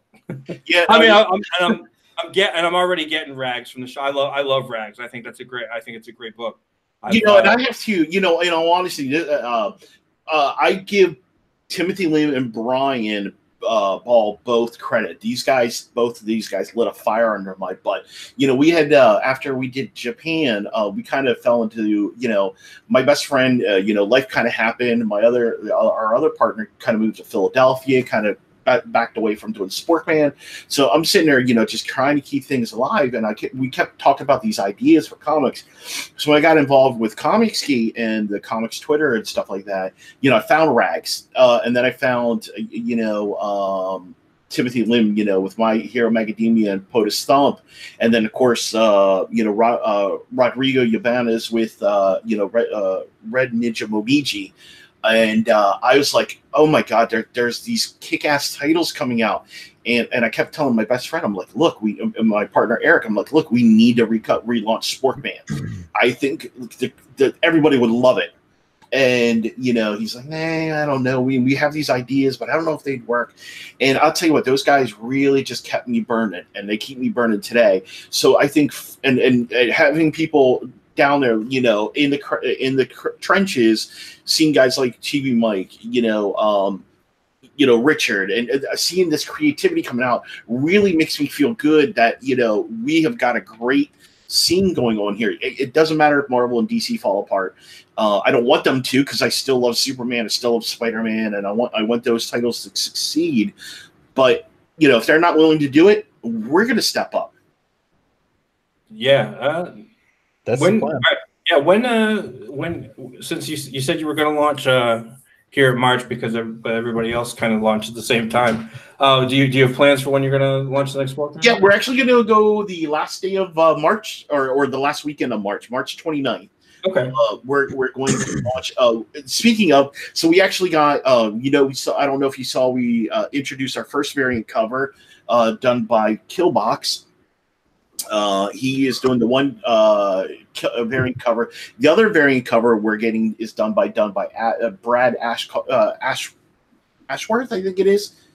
I want to say Brad Ashworth. He's good friends with Slick Jimmy, and so he is going to be doing our main cover, and then we're going to have the one done by Killbox as our variant. Okay, that sounds really cool. So, and then right now we're still looking at the colors. Ninja is currently, who's doing it. We might have to bring somebody on just because to help out, because we have 91 pages. And my goal is to get it out over the summertime. So we got a lot of work to do. And then we also brought Jay Ashiro on board to read Letter of the Comic. Oh, awesome. Oh yeah, Yeah. dude, I've seen his channel's hilarious. Yeah, Jay is a great guy. I've always wanted to work on a project with him, and when he offered that he was offering the letter, and I was talking with my best friend. I'm like, we got to get him back on here because one of the biggest issues we had with our comic, we had originally I'd gone to Alterna to hopefully publish it. It was turned down because of the lettering. The original lettering that was used on our comic was a Stan Lee font. It literally called Stan Lee. The problem is it's too close to Comic Sans. Oh, okay. So, and as you know, Comic Sans is a big no-no in the. Oh yeah, absolutely. I use a Comica on my book, on my my little short story. And like lettering is it's so much harder than you think it would be. There's so much more involved, so much more involved than just putting letters and bubbles. Because you got to know, the thing is, you got to make sure you have your speech word balloons in the correct area, that you're not over putting things over important scenes, or you're filling it. You don't have too much gaps. It takes the right person to letter, because we have the AI files, and I was just looking over what my partner did originally, my friend Chris, who and he went to an art studio and he did art and stuff like that, so he did all this himself, and there was things we didn't like about the lettering and like the word balloons, and we didn't care for some of the places, but heck, we didn't know anything back in 2009 about comics. We were just trying to create our own thing, you know what I mean? And now here we are almost 10 years later. Now we know a lot more, so we're like, you know what? It's best to, because I'm in I'm working on my master's degree right now. My best friend's his business is really booming. Plus, then we're writing, so it's just easier to bring a letterer on board who is done stuff. They're gonna know what to do. So, which is really good. So Jay's on board, and I really want to work with him because I love Case File Arkham. Some of him and Kat are some great people. So I was really glad to be able to lock him in. So, yeah, I think before I put my little 4-pager, me and Canales' book, or not book, our little story, before I put that, I think I'm probably going to hire an actual letterer. I think it looks okay, but I think definitely if it had a professional touch, then it would really make it something somebody would more likely take. Yeah, well, that was actually one of the biggest, another reason why I considered it, because I was on one of the episodes I was on John when we were doing the last IndieGoGo, and so John, we were talking about the project and stuff like that, and one of the complaints a lot of people said was the lettering. They felt the lettering was too amateurish. They love the art because the art, our art is. Our artist is from Indonesia, and so the art has that Western Eastern feel to it. And the biggest complaint they felt, the lettering did not match the art. It was very amateurish and stuff like that. So those are things you got to take into account and take to heart. So I'm like, I've never done lettering before. Is this something I'm going to want to take on board? Yeah, no. Even though I know I know Adobe Illustrator and Photoshop. Yeah, no, I don't want the time. 91 pages is a lot of stuff to redo. Yeah, well, mine's only 4 pages, so I can to redo it probably wouldn't be to have somebody redo it probably wouldn't cost me overly much on a small budget. No, not at all. But I think it would really make. And lettering is one of those things where if it's good, you don't notice it, but if it's bad, it really stands out. Yep. Yeah, a bad letterist can kill a comic. Yeah. Yep. And I've seen some people, and with some kind of newbie first guy comics, and all they did, it's almost like it's in Helvetica or whatever. They just yeah, and they don't try to make it match the inside. It's almost like like a rubber stamp kind of word bubble, and then everything is just square inside the word bubble and doesn't try to fit. And there's a real art to it. There's a real art that people don't realize about it. Yeah, when I do lettering, be it on our projects or freelancing for someone else, I tend to think of lettering almost like sound editing. When putting a film together, you have to find a font that's readable overall, and then sometimes you'll have to find a separate font for like if a bad guy comes in and he's just making a grand entrance for one page. Like, don't just use that same font on him. Like, give him his own font that makes him pop out. It's sound editing. And then of course, then your action and your those action elements, like the whoosh, the pang, those have to be different fonts too. Yep. None of that should your font should not look the same all the way through. And right. but I agree 100% completely.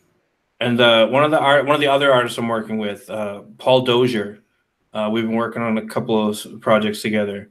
He taught me, or he showed me, or told me, he's like, well, when you're doing the word bubbles, you want to lead or like kind of around the page, so your eyes go around the page to get a full sense of the picture. Right. And it almost like leads the action, the placement of word bubbles and how you do all that.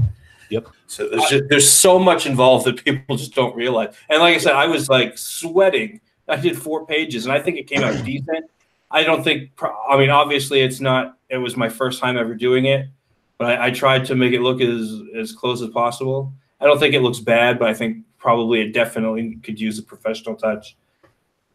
I actually did a couple of, just as a testing before we kind of locked down into Jay, because I was thinking, I was like, well, do we really want to spend the money on that? Because that's going to we're already spending a lot of money on our colorist. Do we want to spend more money on a letterist? Because it's one of those things you got to really talk about. And I actually, and now this will go into Scotty Richard Studios question. Yeah, we actually did get. I downloaded a font that we're going to be using from Blambot. That kind of gives it a very good superhero feel for the font and stuff like that for Sportman. And which, by the way, I highly recommend any writer or letterist. You got to use Blambot for a lot of your fonts. Highly recommend it. But so I was lettering, and I was redoing the lettering in the page. Well, part of the thing is I was also had to, because of the font was done in Stan Lee, which was at a 12 font. So when I'm going to this new font at 12 font, it was much smaller. So of course I had to resize the word balloons. Well, what that did was it completely threw off the reading pattern for the person who I got to say, hey, how does this look? And they were looking over, they're like, whoa, okay, let me see the original. And it threw them off on how, the reading of the flow was.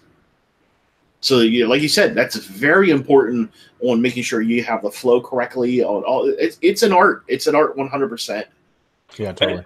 And if just to kind of put a point on it, when Ethan launched his on Cyberfrog, he wanted somebody to mimic the font that he originally used back in the 90s. And he kind of made a point of it.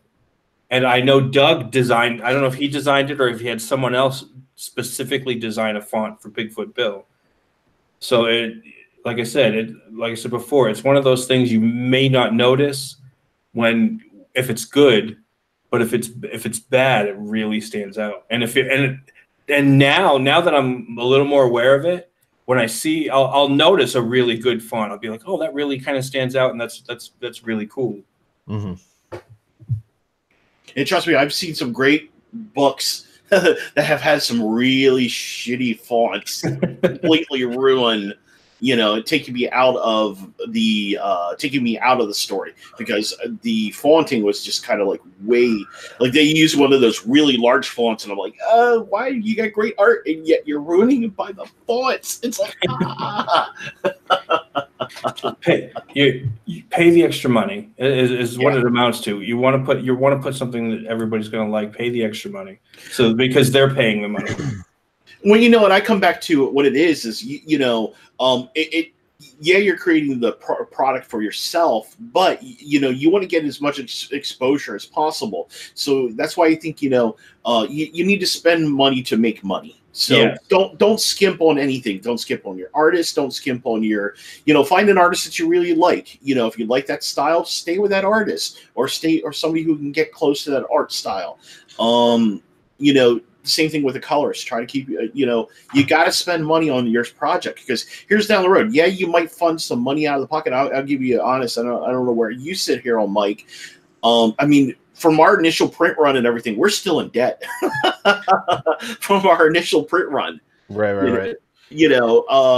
because when we did our stuff, we actually ended up having to on Sporkman Goes to Japan, we actually had a third issue we weren't counting for because our story was just so large. When we went to write it, we're like, we need to expand our story even more because our artist is giving us what we want, but now we have more material than what we need. Well, we ended up having to raise money from and get an investor to help us. That's money we were going to pay back. We have to pay back. Sure. So, that's the thing is, but that's the thing is, you're going to spend money, your own money, in all honesty. Mm-hmm.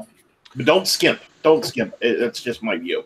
Well, the hardest lesson we ever had to learn, like way back when we were first starting out with this, like in 2005, we had one or two of our early books torn apart by Stephen Grant, and like it was a really tough lesson, but like especially now that I'm older, it's like there was so much truth to what he was saying, and like whenever I talk to like someone young who's trying to get into this, I basically say the same thing to them. Like, what you have to ask yourself is, no matter how close you are to the book, you have to stand back from it and look at it objectively and ask yourself, if I saw this on the stands, or in today's age, if I saw this on IndieGoGo and I had nothing to do with it, would I spend my own money on it?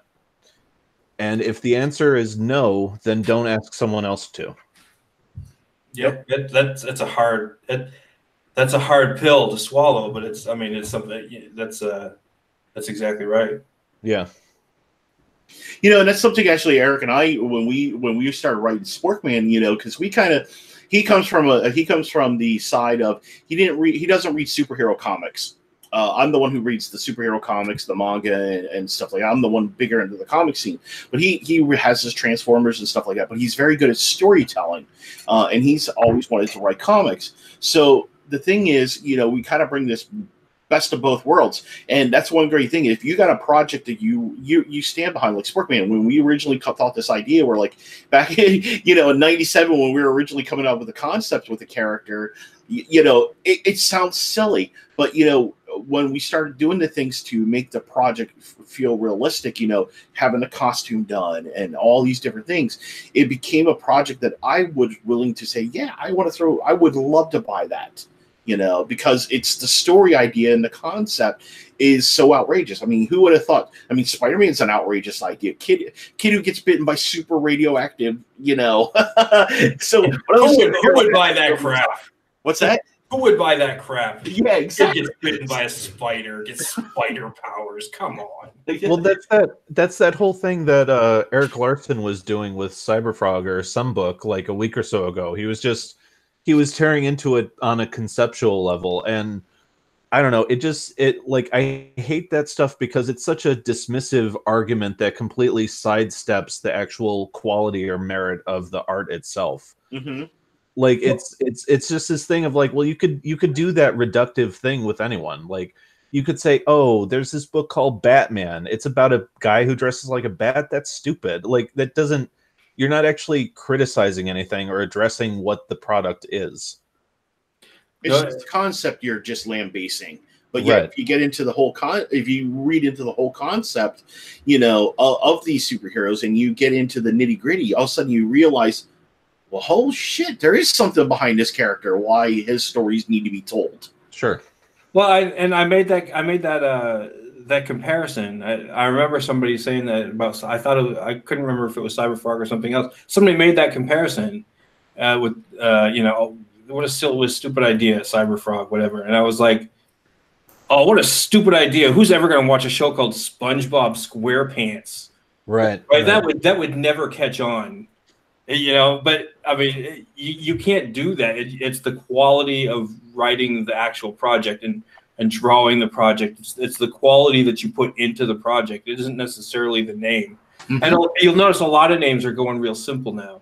You get stuff like I really like Battle Maiden Knuckle Bomb. Mm-hmm. As a name, it's kind of silly, but it's so much fun. But it's very descriptive of the character. Yeah. You know what I mean? I think that's the thing is, your name, like for Samurai and Dinosaurs. I mean, right away what the concept behind it is. It's samurais eating dinosaurs. And okay, we don't know how they get there, but it's the concept, and I think that's the thing. Yeah, like we spent so long, like Selena and I spent. I remember when we first put this thing together, we spent a good like 2 weeks. Like we had a giant sheet of paper, and every day we would just add names to it, and like we were trying to like think of like how would like feudal era Japanese people view these things. Like we were coming up with titles like the Thunder Giants and stuff, and like it just got to the point where I sat down and I was like, look, the book is what it is, and there shouldn't be any shame or guilt in just like basically slapping what it is on the cover, you know. Well, it's like I think we had this conversation before. One of the things you were talking about was cowboys and aliens. That's Right. That's an easy. I mean, you listen to the comment, you listen to the title, and it's just like, oh, I like cowboys. Aliens are cool. How, as a reader, you're like, how would they do that? Right. And that's what gets your interest. You're like putting the two together. How the interest is in discovering how you would meld the two genres. Because they're two genres that don't even seem like they would match up. But, if you can make the elements work, that's the whole great storytelling. Yeah, I just, I don't know if have you read Spider King? I saw that, I was about to say the name of the store. I saw that at our friend's store, and I'm totally going to pick it up next time we stop in. Oh, it's Vikings versus aliens, essentially. If they had called it Vikings versus aliens, I mean, it's the same thing, and it's right. It's such a great, funny book. It's like a Saturday morning cartoon for adults. That's how I see it. It's a great story, and it's got like really like cool, real stylized art, and the story behind it. That's exactly what it is. It's Vikings versus aliens. Yeah, it's like it's this weird thing where I feel like. As like a 20-something, I got really hung up on this idea of like mashing genres together, and like I still find myself exploring it as an adult because there's Samurai and Dinosaurs, and then provided it gets funded and we get to move on to the next book, which will be The Gods Fear Me. That's basically sci-fi and Lovecraft, mashed together. So yeah, like I don't know, like I really like the idea of like mashing genres together that you don't really associate with each other. That's why everybody likes a good horror comedy.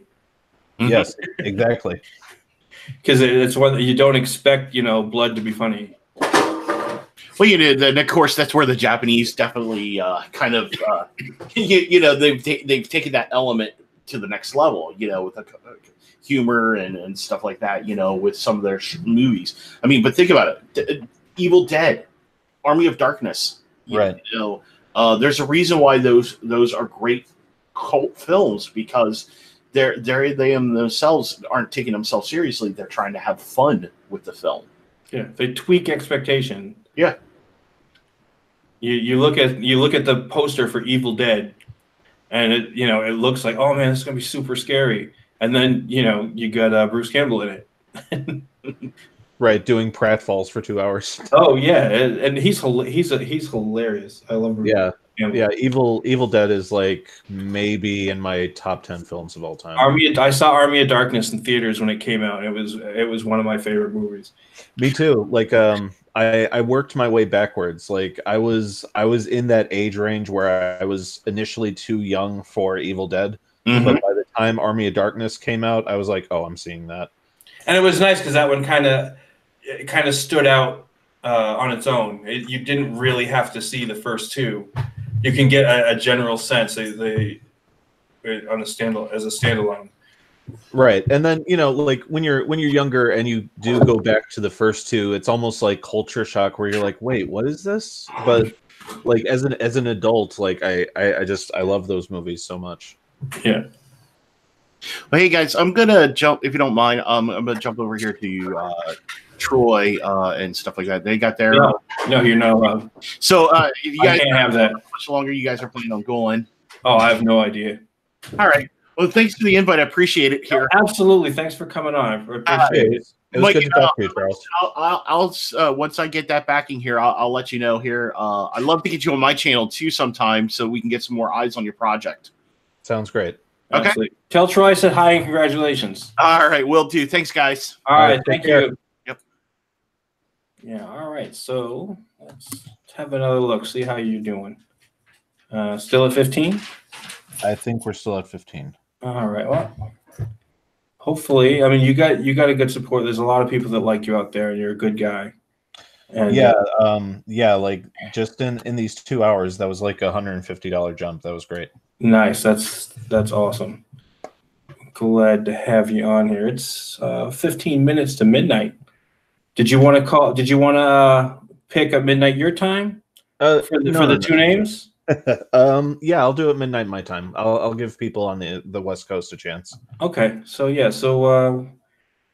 I'm not sure how much longer this is going to go, but definitely hit me up with DMs, give me the names, and let them know. Let them know that you're not sharing their information. I want them to share their information with me if that's what they want. Yeah, that's what I'm planning. Okay. Yeah, no, like we can start wrapping it up here. Like I know I got stuff to take care of before it gets too late here. Okay. Well, let's one more time have a quick look at the IndieGoGo, and then we'll wrap this up. Just hold on here. Let's see. I'm trying to learn how to avoid the whole screen, like screen share forever thing. Right. The full screen thing. All right. So let's see. I'm screen sharing. Let's present to everyone. And boom, there we go. Does that work? No, we're still on you. All right. So let's do this. And we still haven't avoided it. But there we go. Samurai and Dinosaurs, graphic novel. Again, I wish we could play the sound through this. It doesn't really work.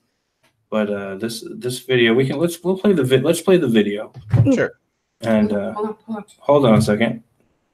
Mrs. Dave seems to have an idea. Play the sound on mine. This video, let's play the video. You don't talk, and I'll play the sound on mine. You want to just synchronize it? Yeah. All right, we're gonna see if this will work. We're gonna try a trick here. All right, let's do it. All right. Let me know when you're ready. How are you gonna do this? I'll just turn up my sound.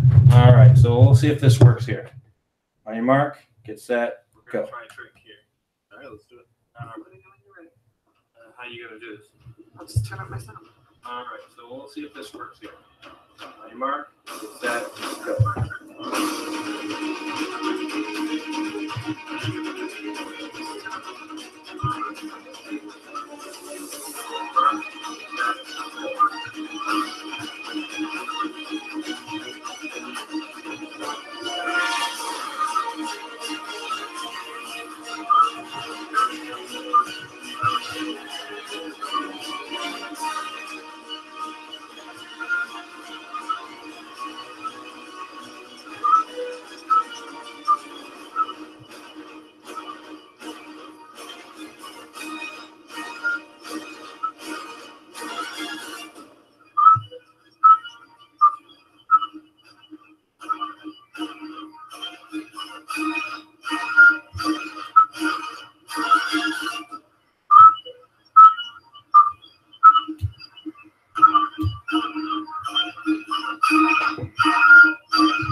All right, I don't know how much of that came through, but the video's it's great. It's a lot of energy, and it's really exciting. And I think it really, I think once people see the video, a lot of them are really gonna be like, "Oh, that looks really good." But, thank you. I was really happy with it. I was saying on Narwhal's show, like last night, I was editing it, and I had this whole voiceover worked out, kind of like with the original trailer. And the more I got into the editing process, I was like, they don't need to hear me. So I just boosted up the soundtrack and just let it play. The book sells itself. It really does. Let's see. So we'll just go over the tiers real quick. Let's see. For $2, it's the thanks for your support, and that's if you're not looking to get the book itself, but you really want to help Mike out. $2 to get your name in the book. Yeah, we're still happy to list your name in the book. It's just listed as a backer. Mm-hmm. All right, $8 for a digital copy. Sold 2 of those. $20 for a physical copy. So that's still pretty good. You're getting $110, 110-page book, $20. Yeah, if you just That's want, pretty good. the bare package with no bells and whistles. All right. Now for $30, you get the digital, the print, and the prequel. The prequel is an ash can, basically. Yeah, it's going to be a 16-page ash can, completely written and drawn by me. All right. And the swag bag. Let's go over the swag bag one more time. Sure. The swag bag contains everything from the $30 tier. And you're also going to be getting a poster based on the main cover of Samurai and Dinosaurs. You'll be getting 2 postcards. They're taken from the book. It's the city reveal when Ren arrives, and the raptor attack, the first big confrontation between the samurai and the dinosaurs. And you'll also be getting a production still, which was kind of our answer to trading cards, although I kind of am still considering trading cards maybe further on if we get into stretch goal territory. The production still is going to be drawn by me, and it's going to be caricatures of Sergio and I as if we were filmmakers actually filming Samurai and Dinosaurs with stop motion animatronics. That is such a cool idea. That's really unique. I really like that. I get a kick out of that. Thank you. All right, support the troops. What's that all about? You get 2 copies for yourself, and 3 copies will be distributed to troops via Operation Paperback. It's a stripped down tier. There's no rewards, and the shipping is included in the price, but it's only for U.S. residents. Now, are you getting a book, and then some book goes, and then a bunch of books go to the troops? Is that Yeah, yeah. You get 2 copies. The troops get 3 copies. Cool. All right, and this one's really neat. You've already sold one of these. How many of these pages are you going to do? You said 6 in total, so there's 5 left. All right, so yeah, so they've already sold one, page 73, and that is. It looks like that's the first page here. Oh no, that's the. I'm sorry, I'm looking at the wrong thing. That's the opening 11 pages. Right. I have them listed under updates. Okay. Just because I couldn't really figure out an easy way to get the page into the tier itself. Yeah, it's the page with the reveal of the dinosaurs, if I remember correctly. Right. Yeah, the Brontosaurus page. All right. So this is the first page that's sold, and it's the big like kind of Jurassic Park reveal of the dinosaurs themselves. Yeah, and so what's up for grabs right now is page 9, which is the first flashback, and it's the start of Ren's story and everything that kind of spills forward and sets up the plot. It's this page right here. Yeah, page 9 currently up for sale.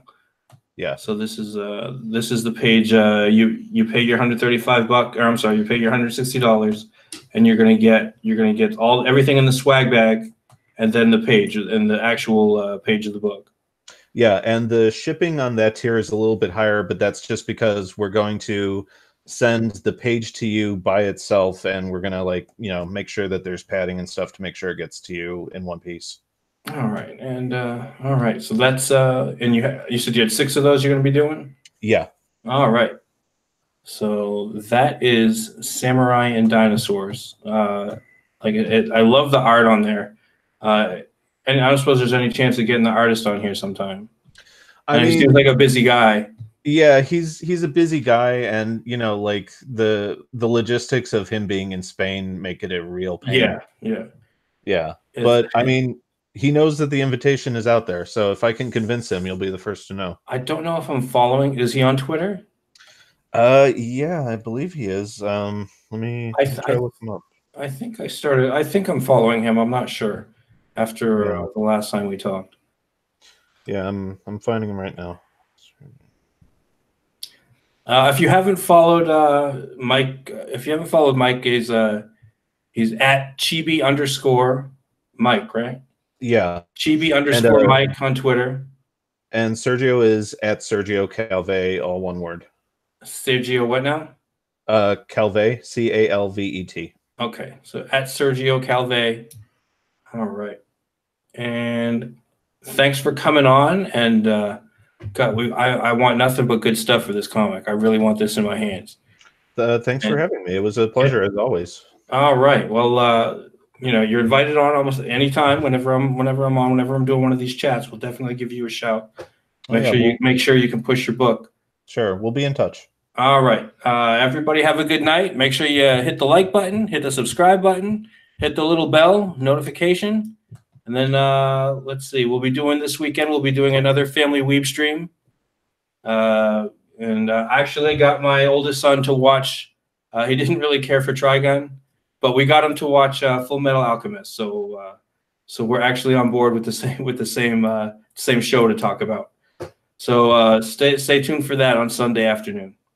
All right. You all have a good night. Thanks again, Mike, for showing up. And God, we want that book to get funded.